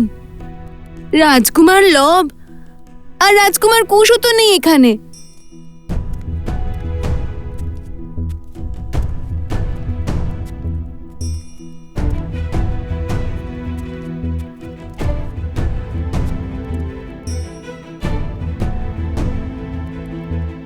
কোথায় গেল ওরা? আমাকে জ্বালিয়ে ওরা কি আনন্দ পায়? মাতা,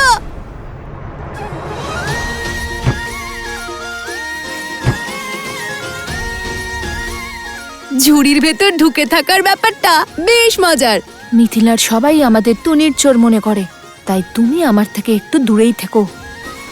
ওরা জানে না যে তুমি আমাদের সঙ্গে আছো। হ্যাঁ, উপগুরু অবস্ত্রা বরমালা বানানোর জন্য ফুল আনতে গেছে দেবী প্রসূতার সাথে। তুমিও যাও আর বিবাহের প্রস্তুতি নাও। আমরা প্রতিযোগিতা জিতে এখনই আসছি, কিন্তু আমিও শ্রীরামের সাথে দেখা করতে চাই। ওনাকে দেখার সুযোগ আমি ছেড়ে দিই কি করে? যার ভাগ্যে যখন ওনার দর্শন লেখা আছে তখনই দর্শন পাওয়া যাবে। হ্যাঁ, কিন্তু ঠিক আছে ঠিক আছে, চলো, কিন্তু নিজের ঝুড়ির ব্যবস্থা তুমি নিজেই করে নাও।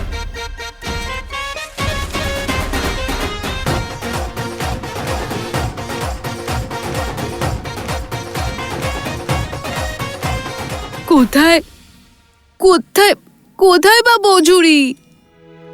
আরে, যখন আমাকে এখানে কেউ চেনেই না, তখন আমার এত লুকোনোর কি প্রয়োজন? মূর্খ বানিয়ে পালালো আমায়।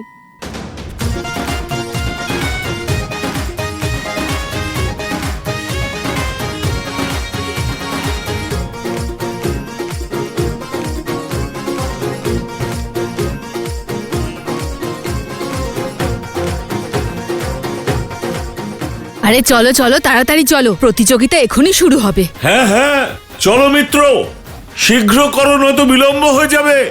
চলো, তাড়াতাড়ি চলো।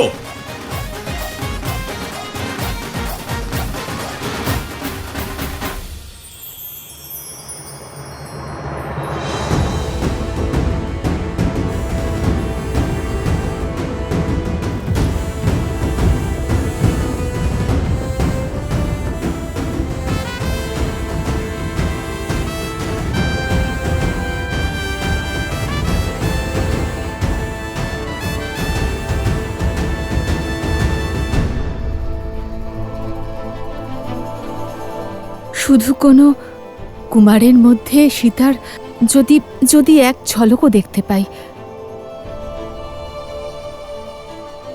আজকের ধনুর্ধর প্রতিযোগিতায় সমস্ত জায়গা থেকে মিথিলায় আসার জন্য আপনাদের সকলকে কোটি কোটি ধন্যবাদ।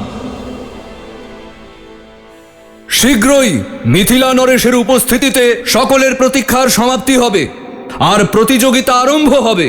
মিথিলা নরেশ মহারাজ জনক প্রবেশ করছেন। মহারাজ জনকের জয়! মহারাজ জনকের জয়! মহারাজ জনকের জয়! মহারাজ জনকের জয়! মহারাজ জনকের জয়! মহারাজ জনকের জয়! মহারাজ জনকের জয়!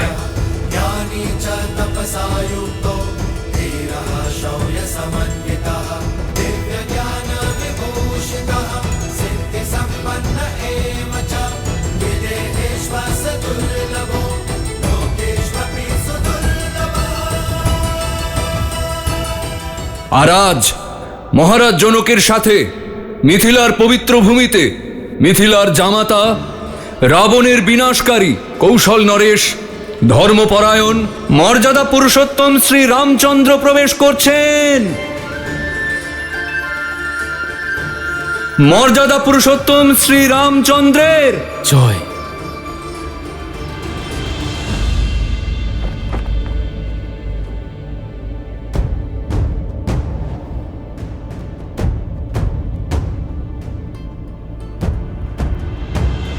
শ্রীরামচন্দ্রের জয়!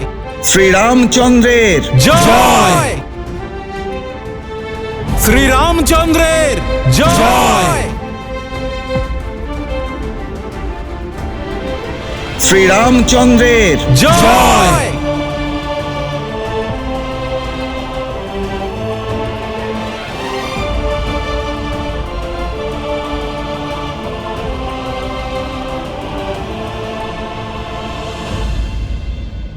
আপনি মানুন বা না মানুন, মিথিলার জনতা আপন আর পরের মধ্যে পার্থক্য বোঝে। এটাই তো দুঃখের কুশধ্বজ। মিথিলার জ্ঞানী প্রজারাও ধর্ম আর অধর্মে পার্থক্য বুঝতে পারছে না। যে শ্রীরামকে আপন করতে পারেনি সে ধর্ম থেকে বঞ্চিত হয়েছে। আমার প্রজাদের এই আচরণ আমার ভুলের জন্যই, বরং তারা তো জানেই না যে আমার মনে শ্রীরামের প্রতি কোনো বিদ্বেষ নেই। যখন তারা জানতে পারবে তখন হয়তো ওদের ক্রোধ শান্ত হবে।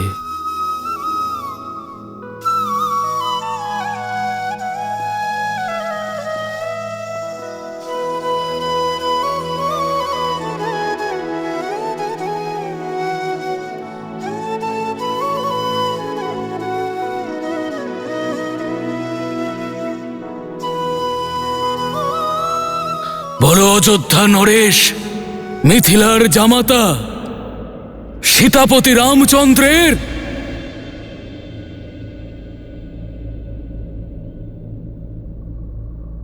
সীতাপতি রামচন্দ্রের জয়! সীতাপতি রামচন্দ্রের জয়!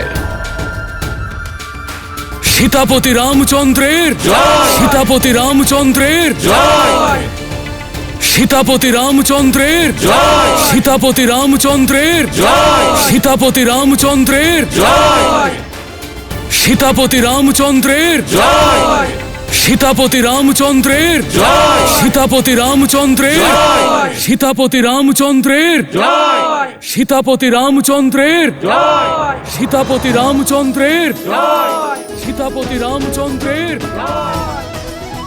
মনে হচ্ছে শ্রীরাম মঞ্চে এসে গেছেন। দাদা, আমি ওনাকে দেখতে চাই, তাড়াতাড়ি চলো না। চলো।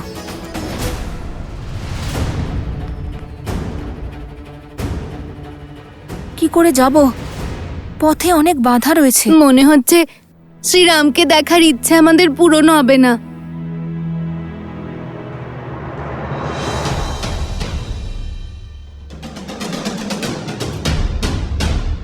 তোমার ইচ্ছা অবশ্যই পূরণ হবে কুশ। এসো আমার সঙ্গে।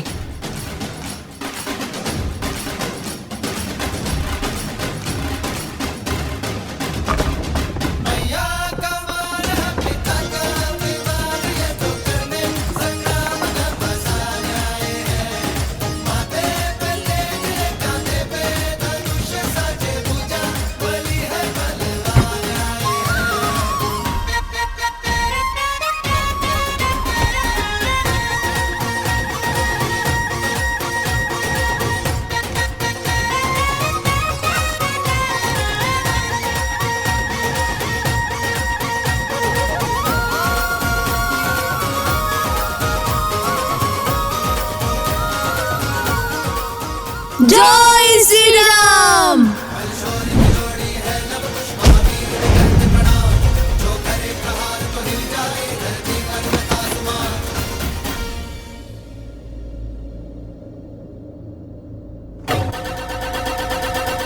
দাদা, শ্রীরাম।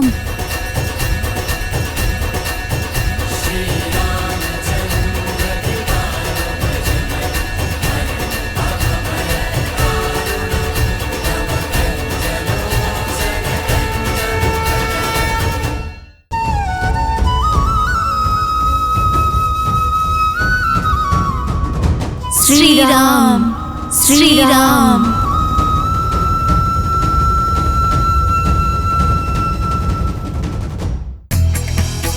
ইন্দো আর্য জাতীয় সমূহের মধ্যে সিকারওয়ার রাজপুত, লোহানা রাজপুত আর লেভা পাটিদাররা নিজেদেরকে লবের বংশধর মনে করে।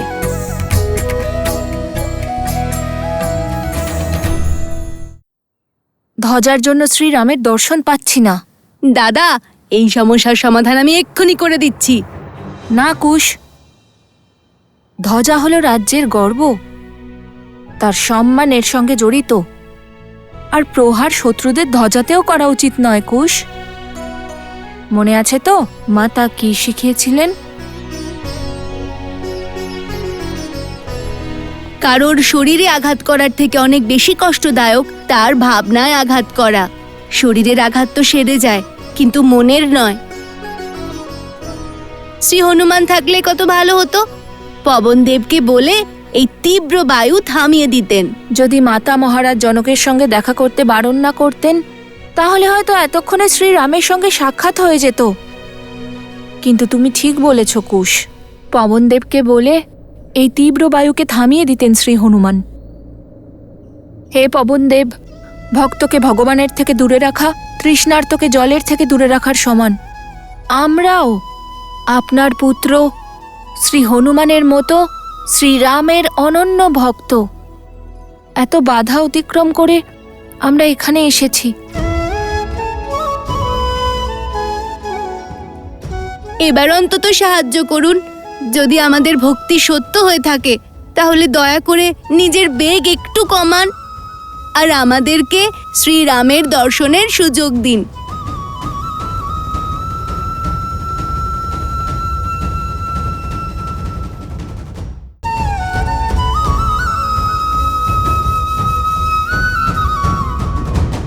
শ্রীরাম শ্রীরাম।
শ্রীরাম শ্রীরাম।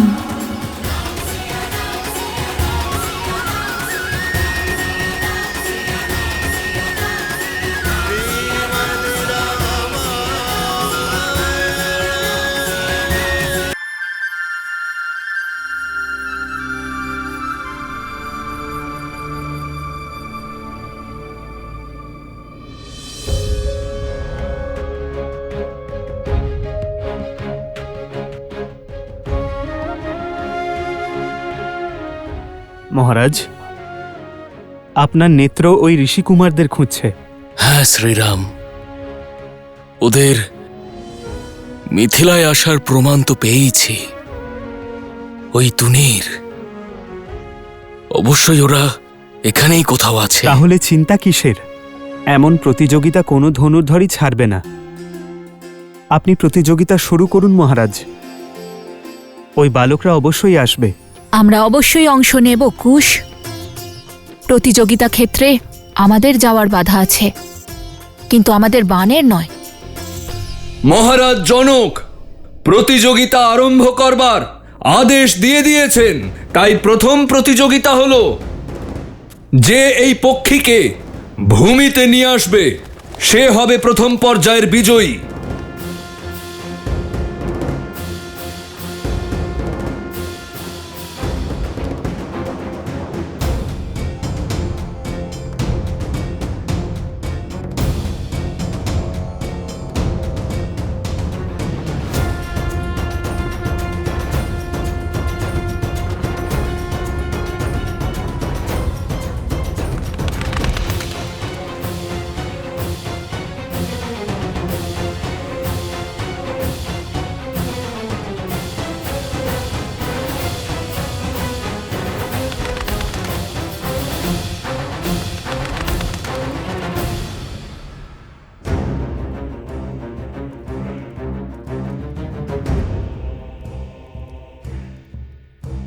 আবার একই জায়গায় পৌঁছলাম, সেখানেই পৌঁছে গেলাম যেখান থেকে শুরু করেছিলাম।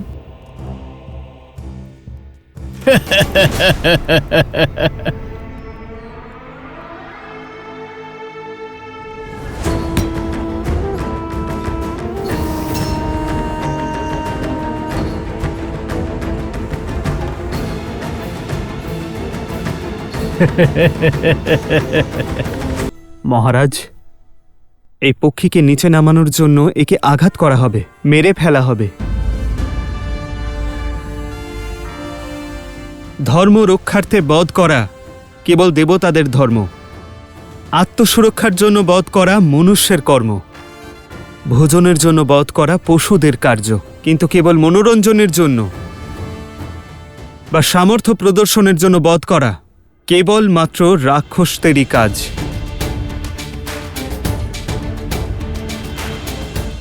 সঠিক বলেছেন প্রভু, কিন্তু এখন কি করা যায়? এই পক্ষীকে না মেরে নিচে নামাতে হবে, ওকে আহত করা নিষেধ। আপনি ঠিক বলেছেন শ্রীরাম। এ কেন আমি বুঝলাম না যে ঋষিকুমারদের আমি খুঁজছিলাম ওরা এই প্রতিযোগিতায় জীব হত্যা কখনোই করবে না। ভ্রাতাকুশধ্বজ,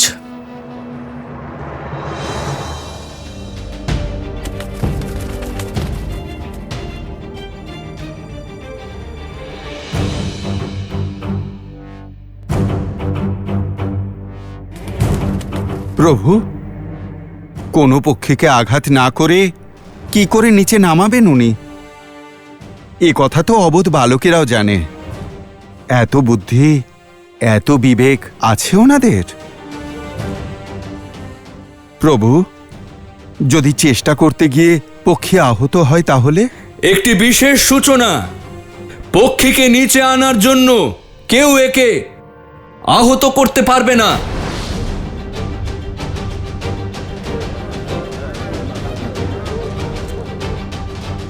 আরে আহত না করে নিচে কিভাবে আনবো?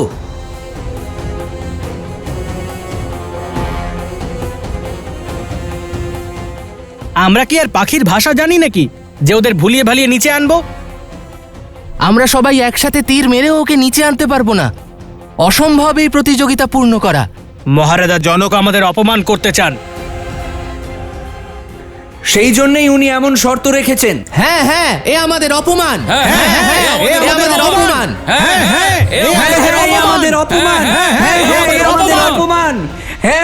আমাদের অপমান। শান্ত হন আপনারা, শান্ত হন। আমরা কিভাবে শান্ত হব? অপমান হয়েছে আমাদের।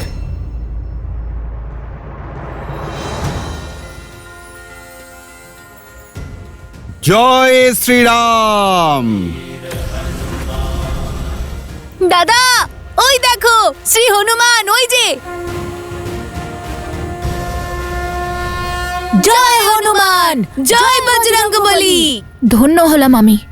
প্রথমে প্রভু শ্রীরাম, আর এখন শ্রী হনুমানেরও দর্শন পেলাম আমরা। এবার শুধু মাতা সীতার দর্শন পেলেই হয়। রাম নামে সাগরে পাথরও ভেসে থাকে মহাশয়, আর আপনি বলছেন পক্ষীকে আঘাত না করে নিচে নামানো অসম্ভব। প্রতিযোগিতার নিয়ম যখন এটা, তখন তা পূরণ করার মতনে কেউ আছে। না হলে হার স্বীকার করে নিজেদের ধ্বজাকে লজ্জিত করে আপনারা চলে যান এখান থেকে।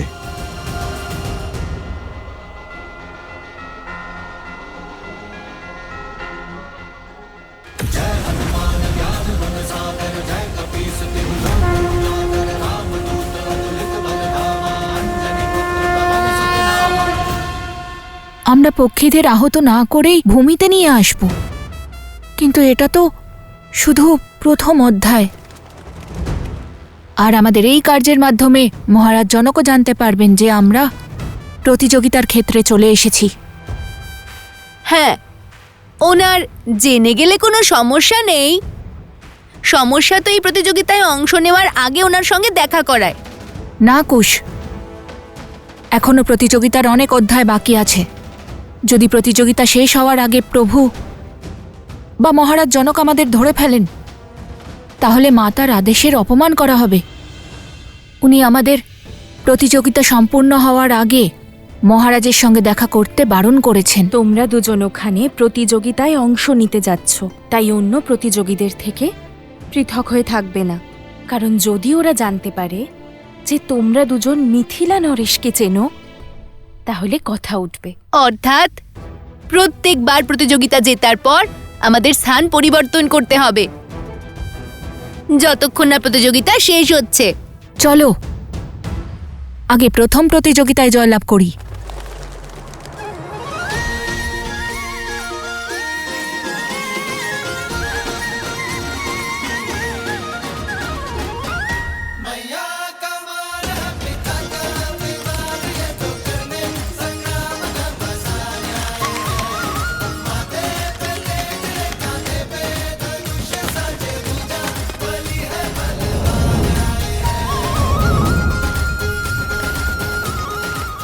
এখন নয় কুশ, আগে একটু ওকে মহারাজের নিকটে যেতে দাও।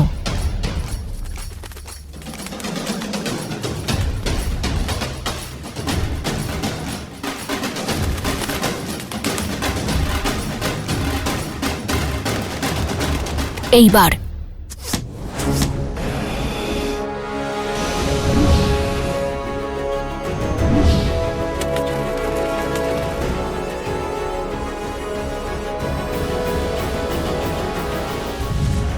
ওই দেখুন তীর।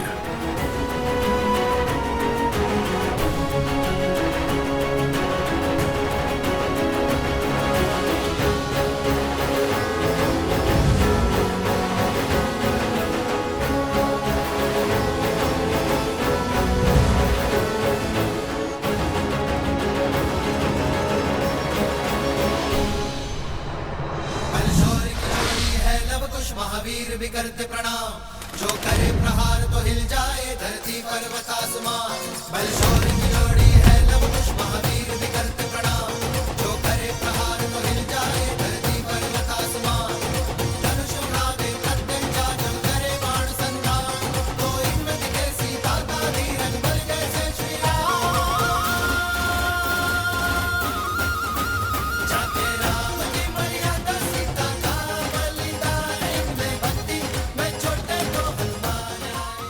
অদ্ভুত, অনেক দিন আমি এমন কিছু দেখিনি। প্রভু, আপনাকে প্রসন্ন করাই ধনুর্ধর সামান্য কেউ নয়। এ অবশ্যই সেই ঋষি কুমারদের লীলা। আর্য, আপনি ঠিক বলেছেন। কুশধ্বজ, আপনি শীঘ্রই সৈনিকদের ওইদিকে পাঠান। ওই দুই বালককে আমার চাই। এই তেজস্বী বালক কোনো সাধারণ বংশের নিশ্চয় নয়। আমারও এমনটাই অনুমান গুরুদেব। ওদের প্রতিভার সম্মুখে দেখতে আমারও ইচ্ছে হচ্ছে মহারাজ, কিন্তু এই দুজন বালক কোথায়? আর প্রতিযোগিতায় ওরা লুকিয়ে কেন অংশগ্রহণ করছে?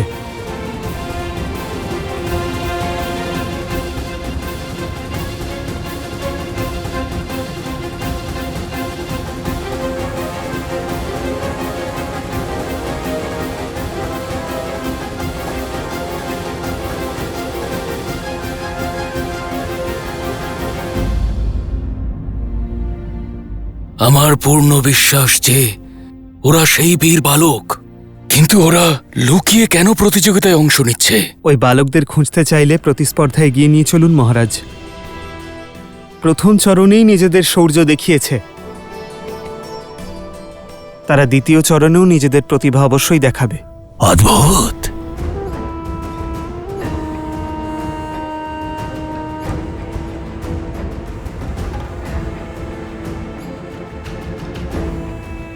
কোনো ব্যাপার না, আর কিছুক্ষণের মধ্যেই তোমার বন্ধুরা প্রতিযোগিতায় জয়লাভ করবে, আর তুমি তাদের সত্য সবার সামনে উন্মোচিত করবে। তারপর আমরা দুজন আনন্দ করব।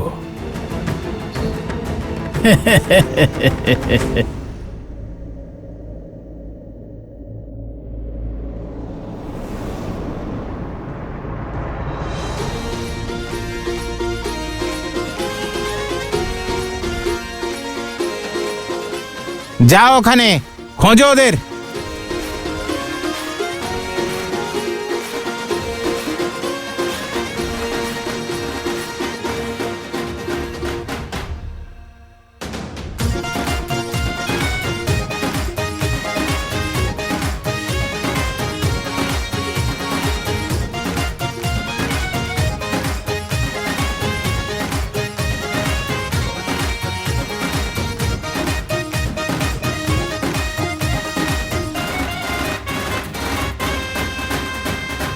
যদি মাতা আমাদের ওরকম আদেশ না দিতেন, তাহলে এতক্ষণে আমরা প্রভু শ্রীরামের আশীর্বাদ পেয়ে যেতাম, হয়তো মাতা সীতারও।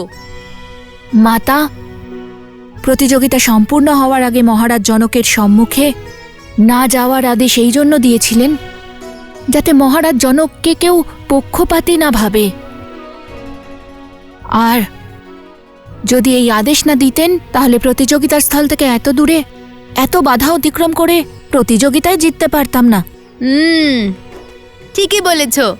আর এমনিতেও প্রভু শ্রীরামের আশীর্বাদ তো আমরা পরেও পেয়ে যাব।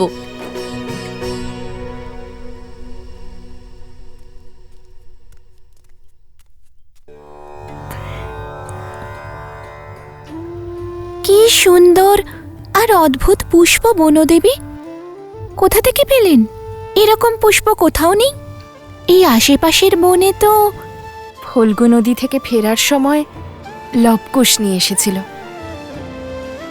এত সুন্দর আর অনন্য এক মালা তৈরি করেছেন, কিন্তু এত ছোট কেন? এটা আমার আরাধ্যের জন্য, যার মূর্তি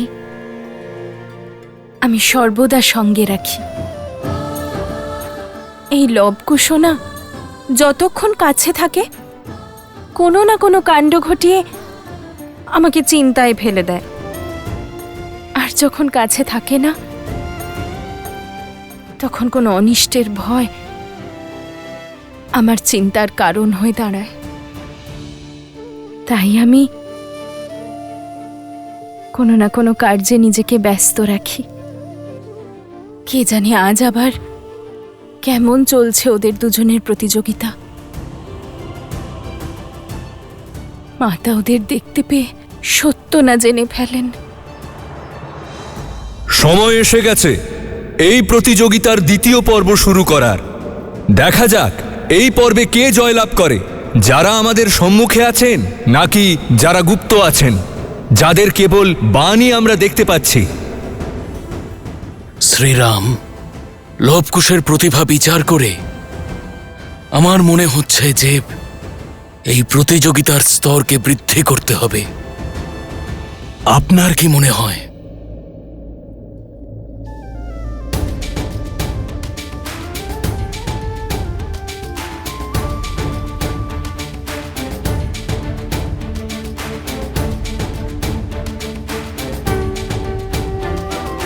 श्रीरामचंद्र कृपालु भजु मन हरण भव भय दारुणम नव कंज लोचन कंज मुख कर कंज पद कंजारुणम कंदर्प गणित अमित छवि नव नीला नीरज सुंदरम पटपीत मानहु तड़ित रुचि सुचि नौमि जनक सुतावरम श्रीराम श्रीराम राम राम श्रीराम।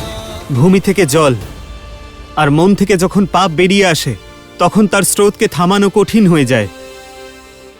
আজ যে ধনুর্ধারী এই জলকে আটকাতে পারবে তাকেই বাস্তবে মহান বলা হবে, আর এই চরণের বিজয়ীও।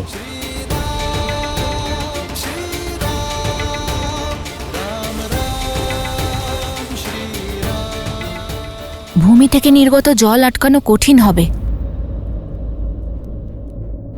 অত্যন্ত কঠিন কাজ শ্রীরাম।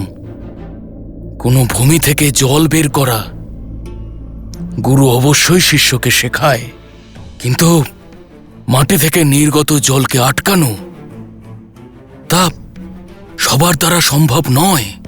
বীরদের পরীক্ষা নিতে হবে মহারাজ। পরীক্ষা এত সহজ হলে কি করে হবে? দেখি ওই ঋষিকুমাররা এই বিদ্যা শিখেছে কিনা।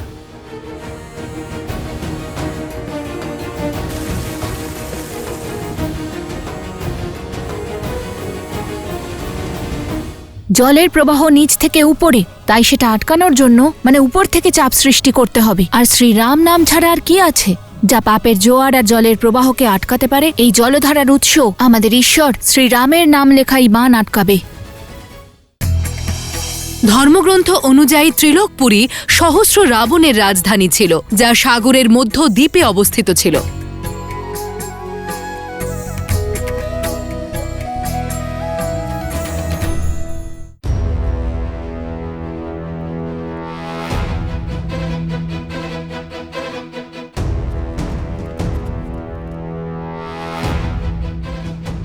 দাদা, মাটি বা কাঁকড় ছাড়া ভূমি থেকে বেরিয়ে আসা জলকে আমরা আটকাবো কি করে? অসম্ভব।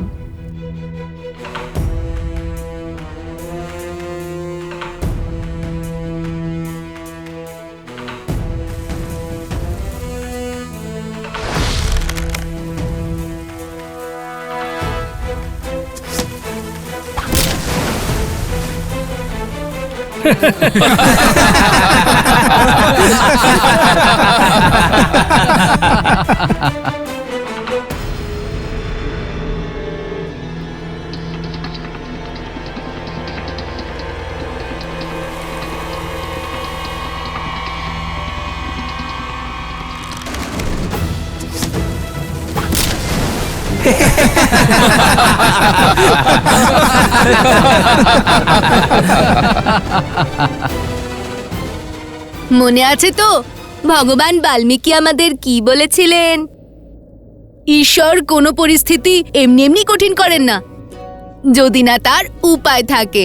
তার মানে আমাদের সমস্যায় নয়, ওনার কথায় মন দেওয়া উচিত। শ্রীরামের দেওয়া শর্ত ভালো করে বুঝতে হবে। ওনার মুখ থেকে নির্গত শব্দের মধ্যেই সংকটের সমাধান থাকে। কিন্তু এও সহজ কাজ হবে না, কারণ মহান ব্যক্তিকে আর তার মুখ থেকে নির্গত শব্দ বোঝার জন্য মাঝে মাঝে সারা জীবন কেটে যায়। আরে শীঘ্র উপায় বের করো দাদা, সারা জীবন কি এখানেই লুকিয়ে বসে থাকতে পারবো নাকি? মনের গভীর থেকে উঠে আসা পাপকে আটকানোর কি উপায় থাকতে পারে? ঈশ্বরের কৃপা, আর কি?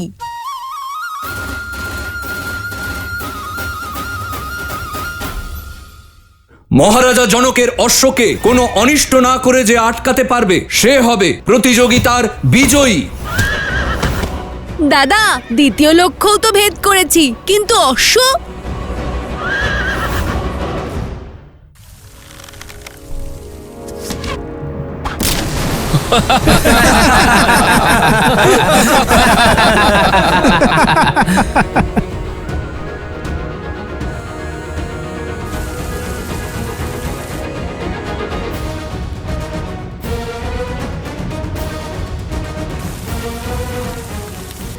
নাও, পেয়ে গেছি উপায়।